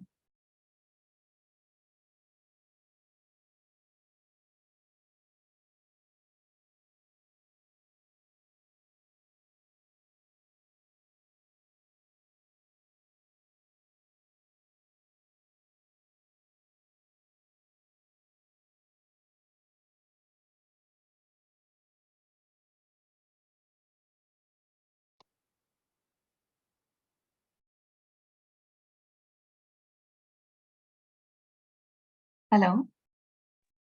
Hello. Hello. Hi, this is your Yeah. case, and you Yeah. come start now. Yes. Can you hear me properly, doctor? Yeah. Okay. Sorry, my baby is with me, so you can hear some noise maybe. I'll try my best. That's okay. Thank you. . . 。 . 。 . . 。 . . 。 . . . 。 . 。 . . 。 . . . . . . . . . . . . . . . . . . . . . . . . . . . . . . . . . . . . . . .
You can start. Yes, please. Hello, this is Mabruka Islam. I'm the attending doctor today. How may I address you? Hi, Doctor. I'm James. James, nice to meet you, James. James, may I know about your concern for today's consultation, please? Yes, Doctor. Actually, I'm coming to the ED because of my tummy pain. So Mm-hmm. why was that tummy pain, Doctor? You have already done a scan. What's the report? Yes. Yeah, James, I understand it must be stressful for you, but don't worry, I'm here to help you out, okay? So James, do you have any pain at the moment? Not now. Okay, but if you feel any pain, just don't hesitate to tell me, okay? Okay. All right. So, James, as you know that we have done a CT scan imaging, and the test report is in my hand. So, have you been ever seen the CT report before? Before? No. Okay, don't worry. I'm going to explain it one by one, and I'll try my best to find out the reason of why you are having this pain. So, John,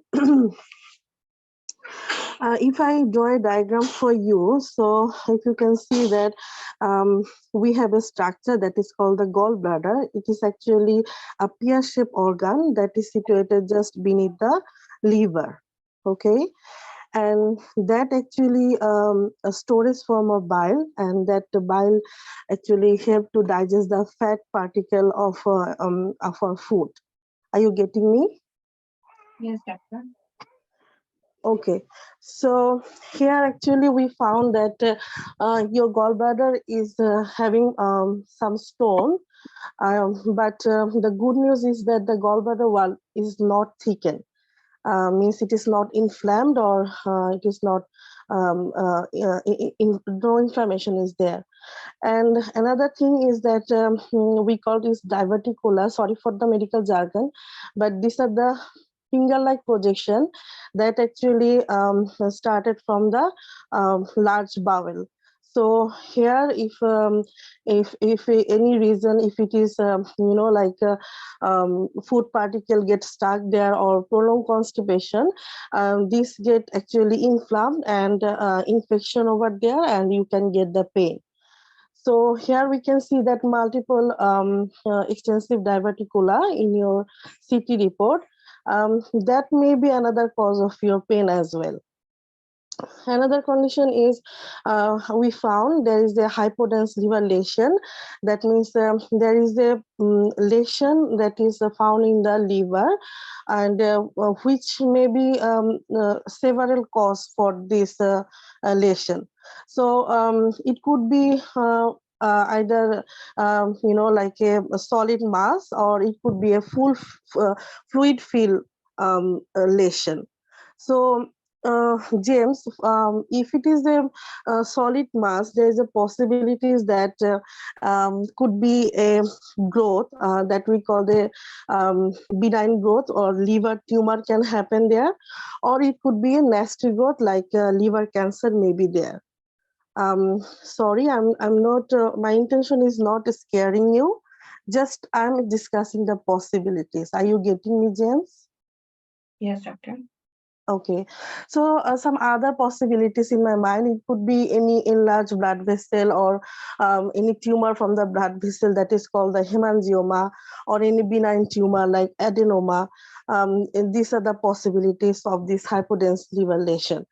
Another good thing is there is a no portal vein dilatation, means the blood vessel that is the important blood vessel of the liver, it is not dilated. That means it's a normal.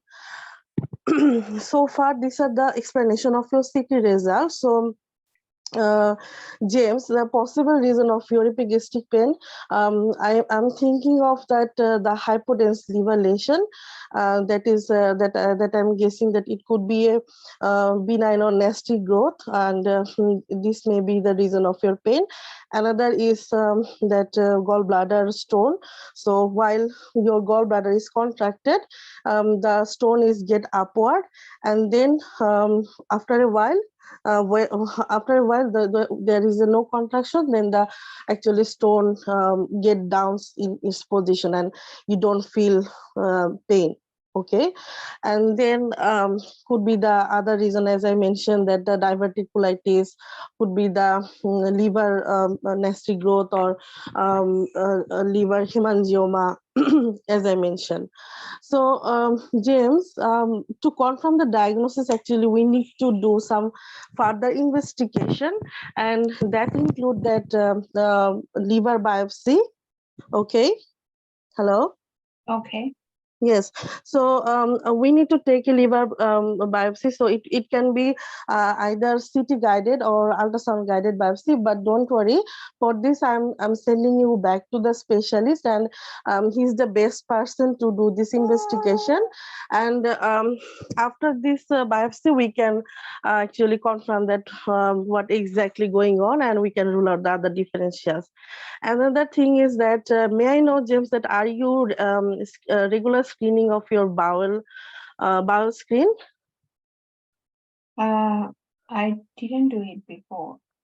Okay, so I can, all right, I can send you to the FOBT test, but specialist, if things to do the colonoscopy or endoscopy, she might can do this as well. Also, another thing is that tumor marker we need to do. If the after the confirmation what type of lesion it is, we'll do the tumor marker to see if it is a nasty type of growth, then we can predict the prognosis of that growth or tumor, you can say. But it will do by later on. And yeah, that's all the investigation. So James, do you have any concern, or are you understanding up to that? Anything else that I need to know, doctor? No, that's all. But anytime if you feel that you are having excessive pain, or pain is not going with having the pain medication, any vomiting, any passing of blood with the stool, just seek for the help. Okay, and I'm going, I know it's a lot. In this short time I can give you the reading material for this, all of this condition, and refer a letter back to the specialist for the city guided biopsy. Yes, so any concern, if you have, you can ask me. No. All right. Okay. So, James, may I know that do you have any pain while you have any high cholesterol food or any fatty food? Your time's up. Okay, thank you. Okay, Dr. Mabruga, it was really nice performance. Like a few points I just want to tell you. You already give me all the important differential. That was really nice. But did you mention, was it like epigastric pain due to biliary colic? Sorry, biliary colic, actually, I could not utter that word. Exactly. So like, many things actually going around me. Yeah. MC clinical is a bit weird, but like, you Yes. know, like sometimes we have to specifically say it's the biliary colic is the main Biliary reason colic. for epigastric pain. You already explained very nicely, but I didn't hear anything you mentioned. Actually, doctor, I explained the stone, maybe the Yeah, cause of the pain, I understand. but yes, But so that, sorry for that. It's my bad that I totally forgot that term. Sorry. because your task was diagnosis and Yes, yeah, yes, for diagnosis for passing the exam for our yes, examiner, and yes. like when we are explaining it to the patient, like who are the beginner, they might thought like we already explained, so why we need to utter that things, but Yeah, it's but bit weird. it's Yeah. exam, yes, yeah. Thank you. Other thing is that differential, you already explained to me. Choice of investigation. You mentioned about the city guided marker. Those are the important investigation. Um, I'm really glad that you mentioned about bowel screening, but I haven't noticed you are looking for liver function test, blood result pending. You are not sure LFT was sent or not. Okay, yes. Okay, so Yeah. choice of investigation, when it comes as a choice of investigation, make sure you are mentioning about blood, urine, and imaging. Whatever sent, that's already sent, but whatever Yes. not done, as a junior doctor, it's our job to send it. Yes. Yeah, because like, look, you have only 3 tasks. Yes, yes, and a lot of like time was there, so I was Yeah, also time was thinking. there, exactly. You explained me multiple times, but for choice of investigation, you just mentioned about 3 investigation. What is your other like blood test? Yeah, You are also not sure it's not a pancreatitis. You didn't say like amylase, lipase, those things. that is, yeah, yeah. Yeah, otherwise it's really nice. So let's discuss the case. Thank you, doctor. 50, like whatever there is, maybe 57 or 60 years old male patient in the ED with severe epigastric pain for 2 hours. So now pain subsided. He is generally healthy, no alcohol history, blood result pending, CT scan done, and reports are there. So there is a written copy of the CT report, and CT report is showing that there is a multiple composed gallbladder stone, but no gallbladder wall thickness, no acoustic shadow, extensive diverticula in sigmoid colon, and also there is a hypodense liver lesion, size already given, no portal vein dilatation. So task is explain the CT report to the patient, diagnosis differential, and choice of investigation. As I already told to Dr. Mabruka, few things we have to mention to pass our exam. For example, like your differential and most likely diagnosis, that medical term you need to mention to your examiner, and for your patient you need to explain it in a simple way. Okay, because if you go through all the like past feedback, because I went through a lot, so many of the candidates they just fail because of they didn't utter that word. Okay, I know it sounds silly, but it's the reality. Okay. So introduce yourself, offer your patient painkiller if your patient complaining any pain after ruling out any allergies. And then you can say like, James, I'm going to draw a picture and I'm going to explain you CT findings. Okay. If you have any queries, feel free to ask me. I'll explain you again. Okay. So we have done CT scan, and there is a structure on your tummy. So it's the liver, gallbladder, biliary tract, pancreas. You can draw that one. And you can say like, what we notice, there are multiple stones in your gallbladder. Okay. So what's that? So gallbladder store biles, which helps our digestive system. But good thing is that there is no inflammation. Okay. And we also notice in your gut, there are like pocket formation. Okay. Another good thing is that there is no sign of inflammation. What we notice in the CT, there is an overgrowth of the liver tissue, size already given. So that size, good thing is that the blood vein, like there is no dilatation of the portal blood vessel. So what could be the reason for this overgrowth of the liver tissue? It could be any solid mass, it could be benign, or it could be any abscess like fluid filled sac, or it could be any, inflammation of the liver tissue or abscess. It could be the reason. So based on your history, because you are coming here with the epigastric pain, now your pain subsided, and CT report it's showing that there is a multiple GB stone. Okay. So what could be the reason, most probable reason of your symptoms? I'm thinking it could be biliary coli. Okay, because when like stone enter into the duct and it can cause pain, but when it reverse back, pain relieved. Okay, other less possibilities, it could be pancreatitis, that means inflammation of that pancreas. It could be due to gastritis, inflammation of the stomach tissue. It could be MI. Patient is a 50 or 60 years male. We need to consider MI, pneumonia, PUED, It could be cholecystitis, cholangitis, hepatitis. So try to explain all those things in a simple term, okay?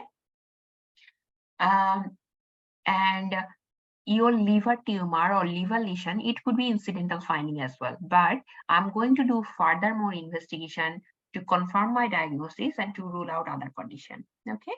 So what I'm going to do, because your still mentioned blood test pending, you are not sure which blood test already sent and which not. That's why you can say like choice of investigation, you can mention blood, imaging, and urine. For the blood, you can say ABC. We need to make sure ABC sent, ESR, CRP, liver function test definitely, thyroid function, kidney function. You can say amylase lipase. For that liver tumor, we are going to do biopsy, tumor marker, and also if you notice patient is above 50, we can consider about any screening, bowel screening test, okay? So those are the tests you have to mention.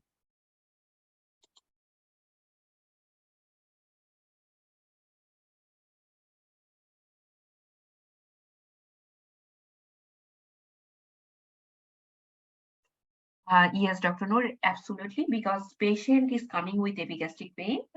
It's a middle-aged man. We need to consider about MI. That's why you have to do like ECG.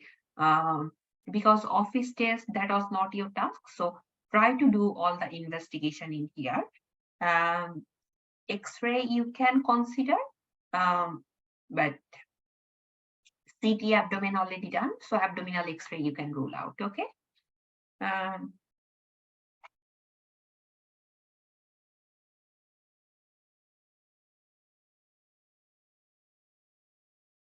If STEM already mentioned that pain subsided, you can skip that question, like, but I would ask my patient, like, do you have any pain? I can give you painkiller to feel you comfortable. You can ask about painkiller question, but it depends. If STEM mentioned like pain already subsided, you can skip that one, okay?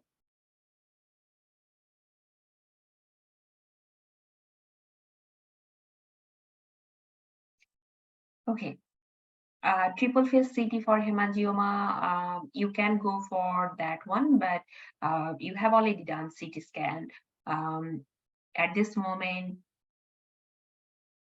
yeah, sure, you can mention about triple phase CT, but the most important investigation, as I told you, all the blood tests, along with liver biopsy,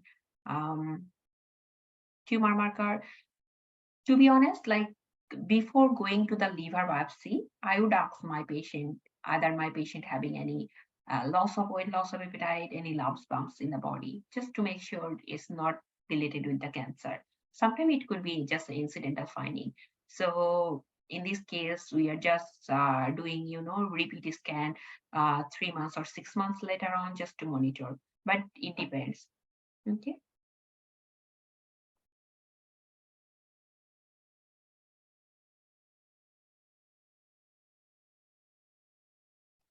Okay, who will be the next?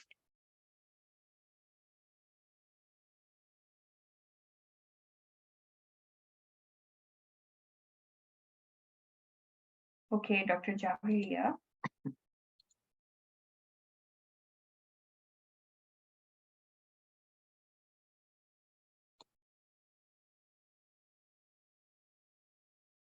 Can you hear me? Yes, I can hear you. Thank you, doctor. Okay. This is your case and your 2-minute starts now.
You can start. Hi, I'm Javeria, one of the doctors here in the GP clinic. May I have your name, please? Hi, doctor. I'm Kathy. Kathy, nice to meet you. Kathy, is it okay if I ask you a few questions? Yes, sure, doctor. You've been having shortness of breath. Could you tell me more about it? Yeah, doctor. Last 2 to 3 weeks, I'm having more short of breath. Yeah, is it the first time you're feeling short of breath? Yes, doctor. And is it on and off or is it continuous? On and off. Does anything make it better or worse? If I'm taking rest, I feel better. But if I'm Okay. any activities or anything, I feel really short of breath. Maybe because of I'm pregnant. That could be a cause. Do you feel it more when you lay down? No, And do you wake up with shortness of breath? no, Do you have any chest pain? no pain. Any racing of heart? No, Any wheeze?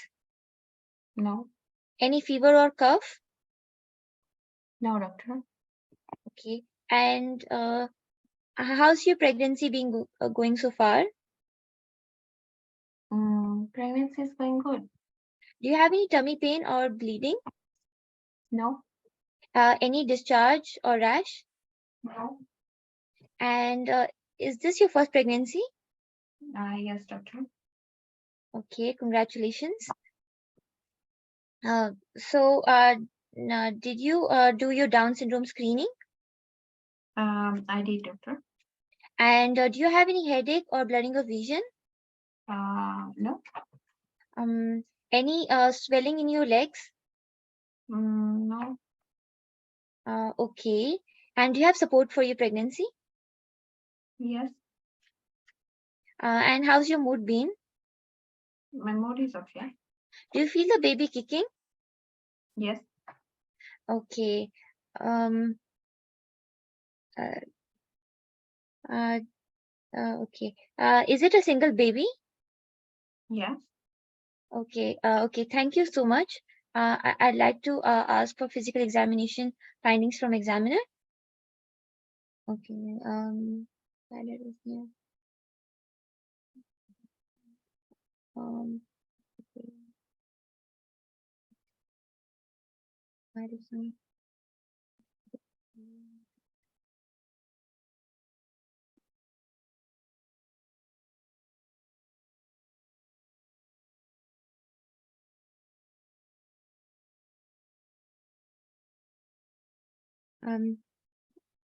Look. Okay. Thank you. So from the can I go back to the task? From the history and examination, most likely there could be various reasons for your shortness of breath.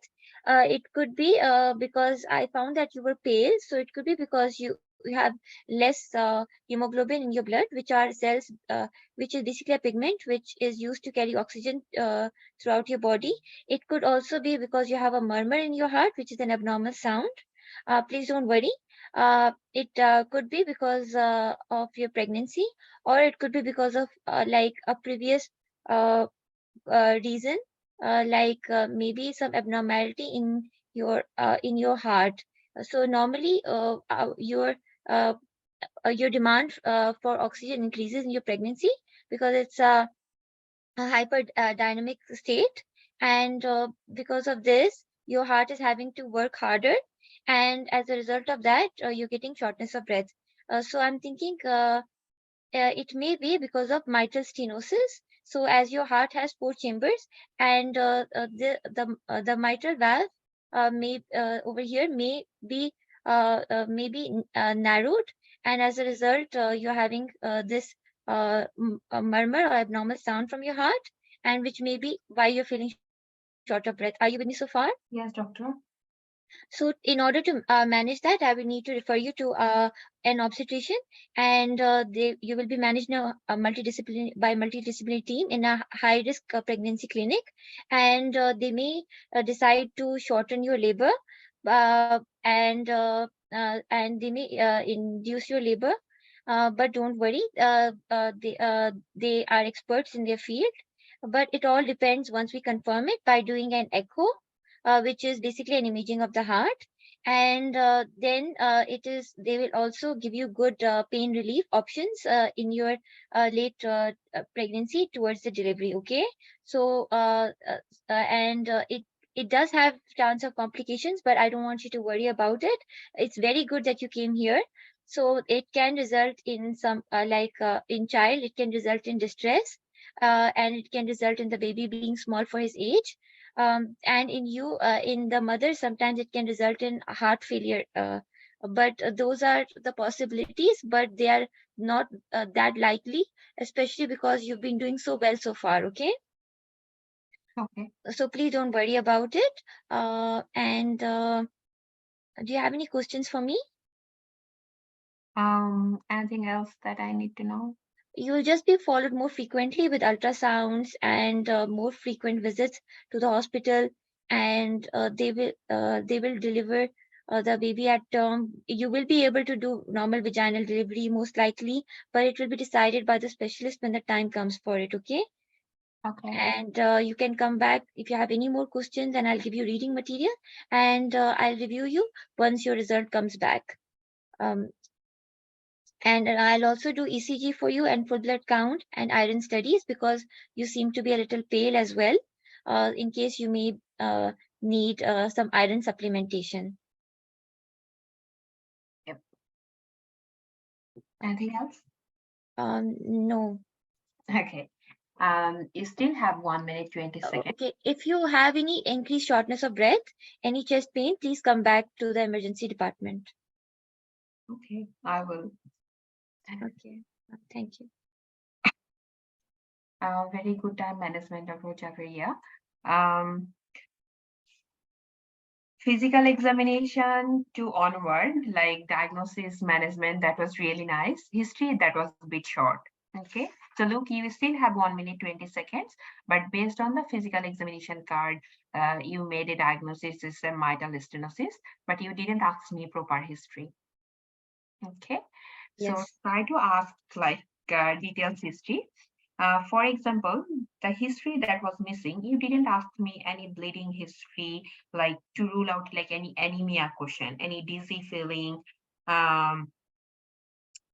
You didn't ask me any past history, like any especially childhood of prolonged hospital admission, because that could be related with the rheumatic fever and the heart-related issue. You didn't ask me proper diet, either I'm a vegetarian or previous history of heavy period, why your patient is complaining about short of breath. So what was your differential regarding short of breath? You need to think about few of the differential, isn't it? And based on the differential in the history, we need to ask, because physical examination, that will guide you towards your diagnosis. You know what I mean? Yeah. So that like antenatal history, especially like diet, period history, like bleeding question, those are the missing. Others, you asked me about fever history, heart-related problem, that was okay. Physical examination already on the card, and explanation, that was nice. Okay. Thank you, doctor. Sorry. So let's discuss the case. You are a GP when a 25 years old woman who is 28 weeks pregnant comes to see you, and she has done all the first antenatal visit test with another GP, which are all normal. So she just moved to a place nearby your practice from another town, and she complained about short of breath. So your task is taking history, PV count, diagnosis, and the management with the patient. What could be your differential? Pregnancy along with short of breath. It could be anemia, respiratory causes, for example, asthma, upper respiratory, lower respiratory tract infection. It could be pulmonary embolism, structural defect of the heart, physiological murmur, or any infective symptoms. Okay. So you should ask about details early pregnancy question. So how's your pregnancy going so far? Any tummy pain, any vaginal bleed, or any discharge? Murmur differential diagnosis question. So anemia, any dizzy feeling, any tiredness, or any funny feeling of the heart. Ask about diet. So does it contain any red meat, green leafy vegetable? Did you have any history of heavy period, or any, how about your bleeding history? Okay. Is it your first pregnancy? How many pregnancies so far? Because you need to rule out spacing between two pregnancy. Okay, either it's close enough. Infection, so any fever. Ask about any surgical procedure recently, any tooth extraction recently, because it might be related with the infective endocarditis. Cardiac cause details. So you should ask about chest pain, fainting episode, any short of breath, any exertional chest pain, exertional short of breath, how far you can go without getting short of breath, and anything makes it worse, anything makes it better. Can you lie flat, or are you using any extra pillows to rule out it's not a heart failure? Okay, any edema, lower limb edema, you should ask.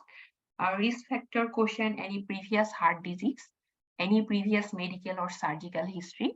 So yes, in the past, patient had a joint pain, sore throat, and patient had prolonged hospital admission. Okay, and that time patient was using like long-term antibiotic.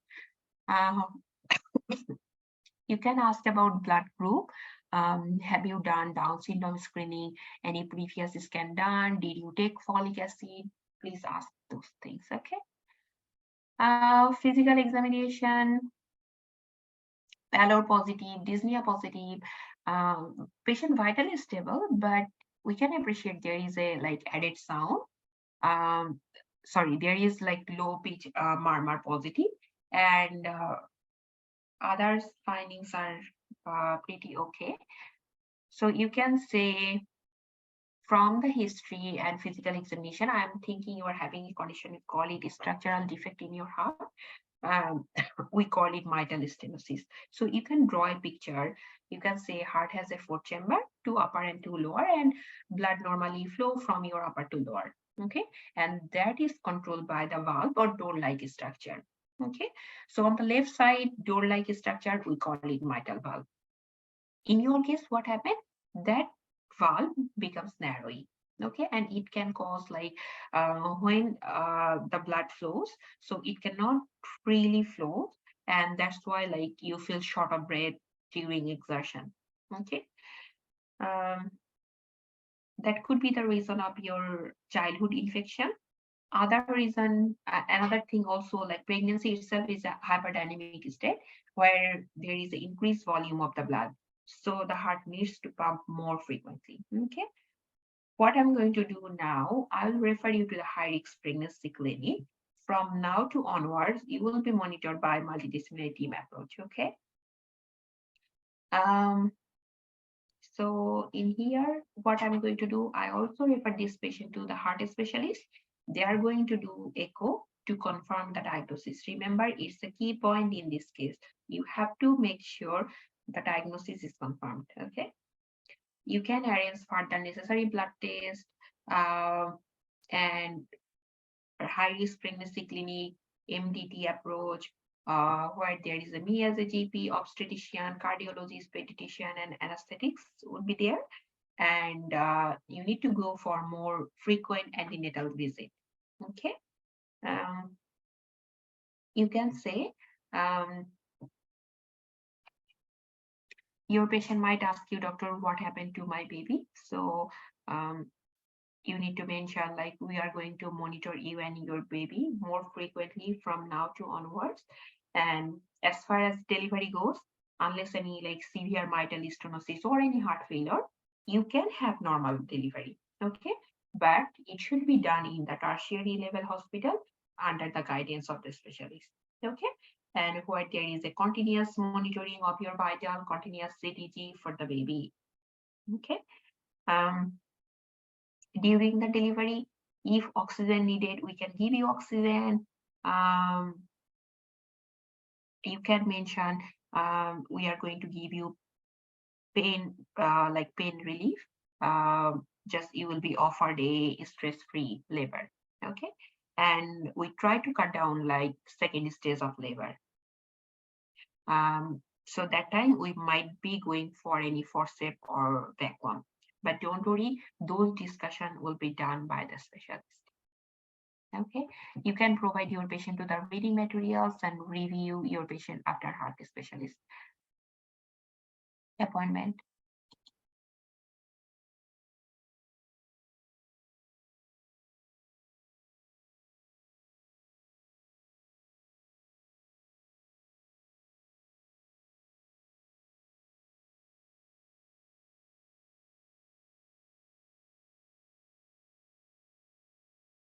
Okay, so that's the case.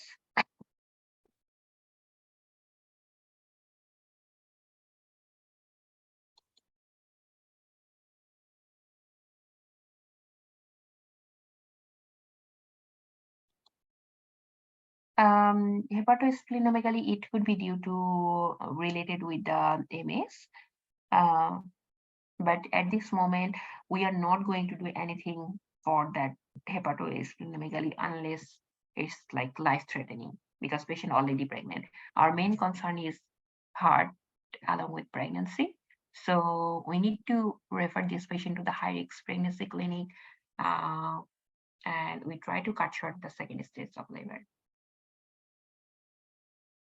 Okay, so that's the case for MS with pregnancy.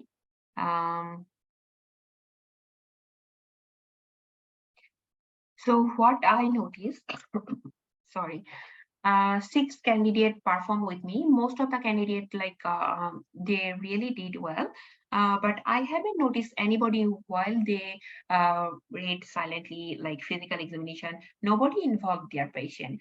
So always I mention, like whenever you are going to read your PFE card, try to read it loudly and involve your patient. Okay. So if I would be in your position, I would say, like, Kathy, we have done physical examination in on you, and what I noticed, you are bit pallor, so less hemoglobin. Your vital signs are pretty okay. Heart rate is fine. Saturation is good. Blood pressure is fine. We checked on your heart lung. So what we noticed on the heart, we noticed like there is abnormal heart sound. We have also checked on your tummy and we noticed like 2 of the organ is a bit bigger compared to the normal size, but other tests are pretty okay.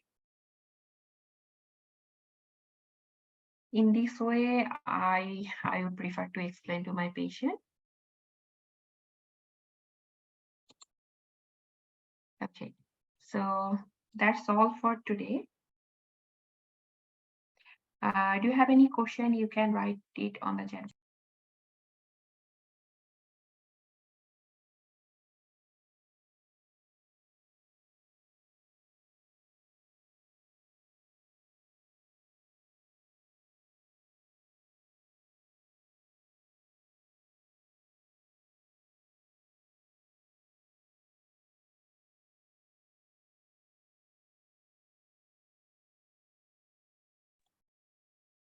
How was the class today? I try to explain as much as I can based on the recent cases. I hope the class was helpful for you guys.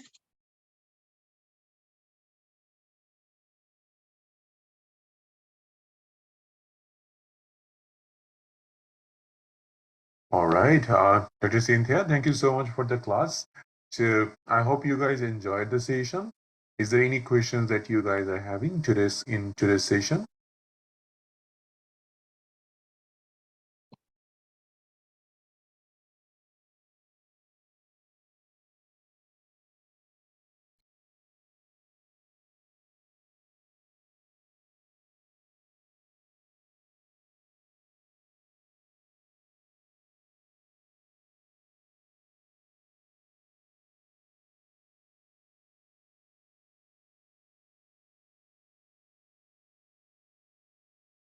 Yeah, Dr. Zahra, so tell me.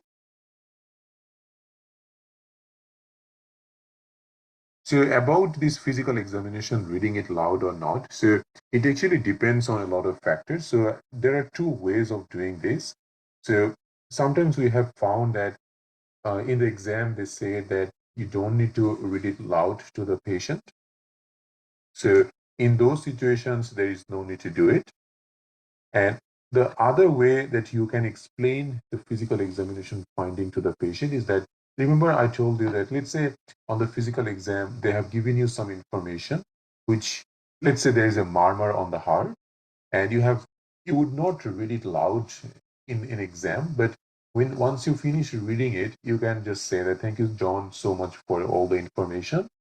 So I have done your physical examinations and found that you have got an abnormal sound in your heart.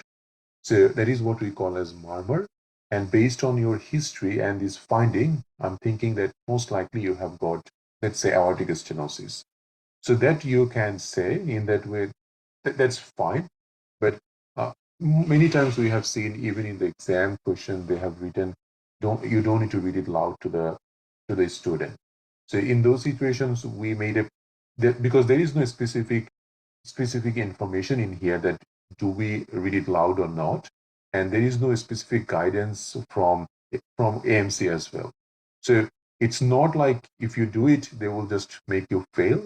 But I would say that because there were some questions where it was written, don't read it loud. So I would recommend not to read it loud in exam. Okay.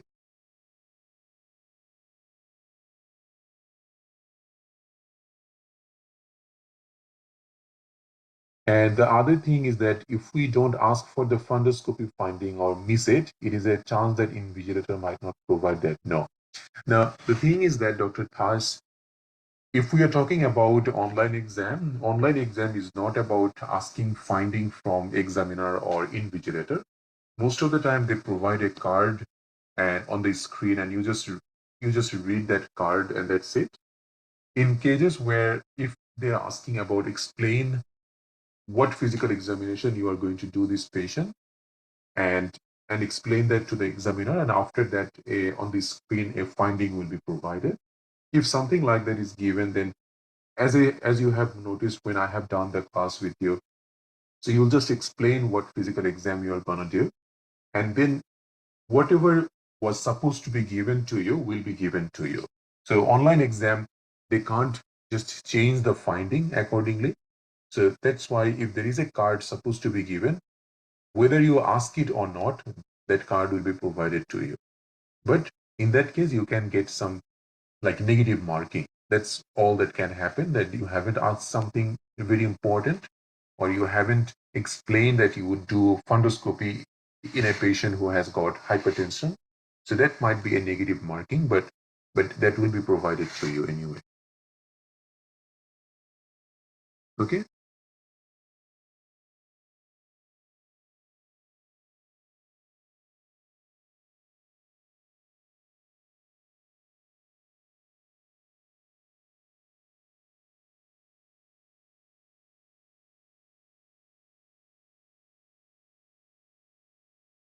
So what was that, Dr. Tas?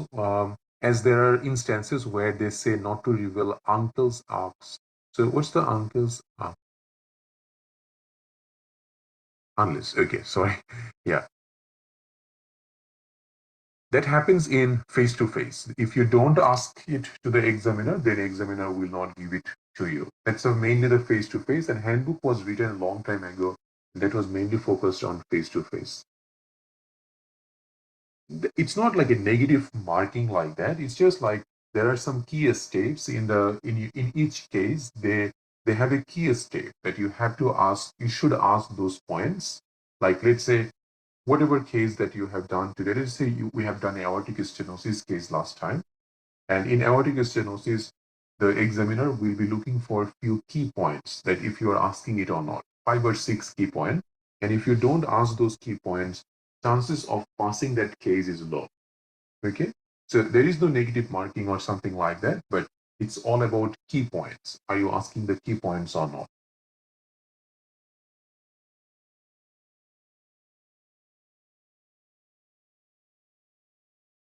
All right, so that's it for tonight, everyone. Again, thank you, Dr. Cynthia, for the nice session. So as you can see that we are finishing our free 2-week sessions. You only have 2 more classes left. One will be focusing on cardiology question solvation or cardiology role play. And then the other one would be a pediatric cluster.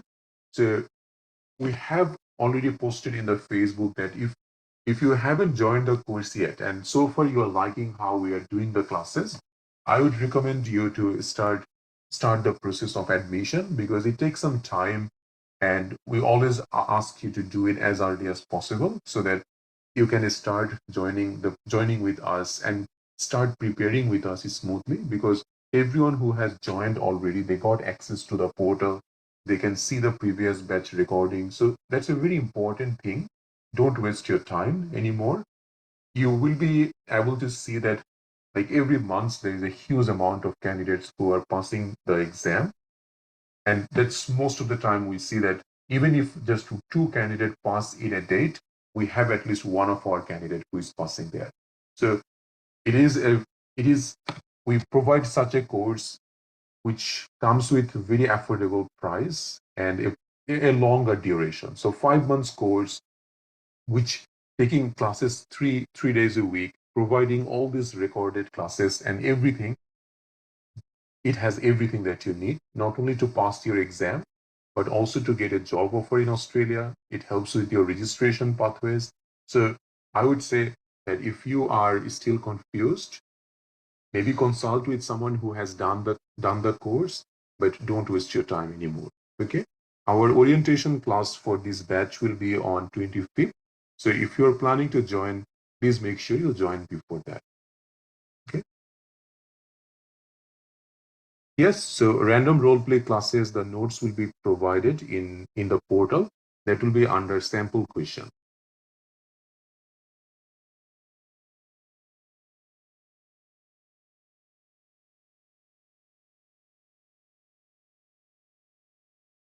All good. Thank you, everyone. We will finish it here tonight. Have a good night. Bye. Take care.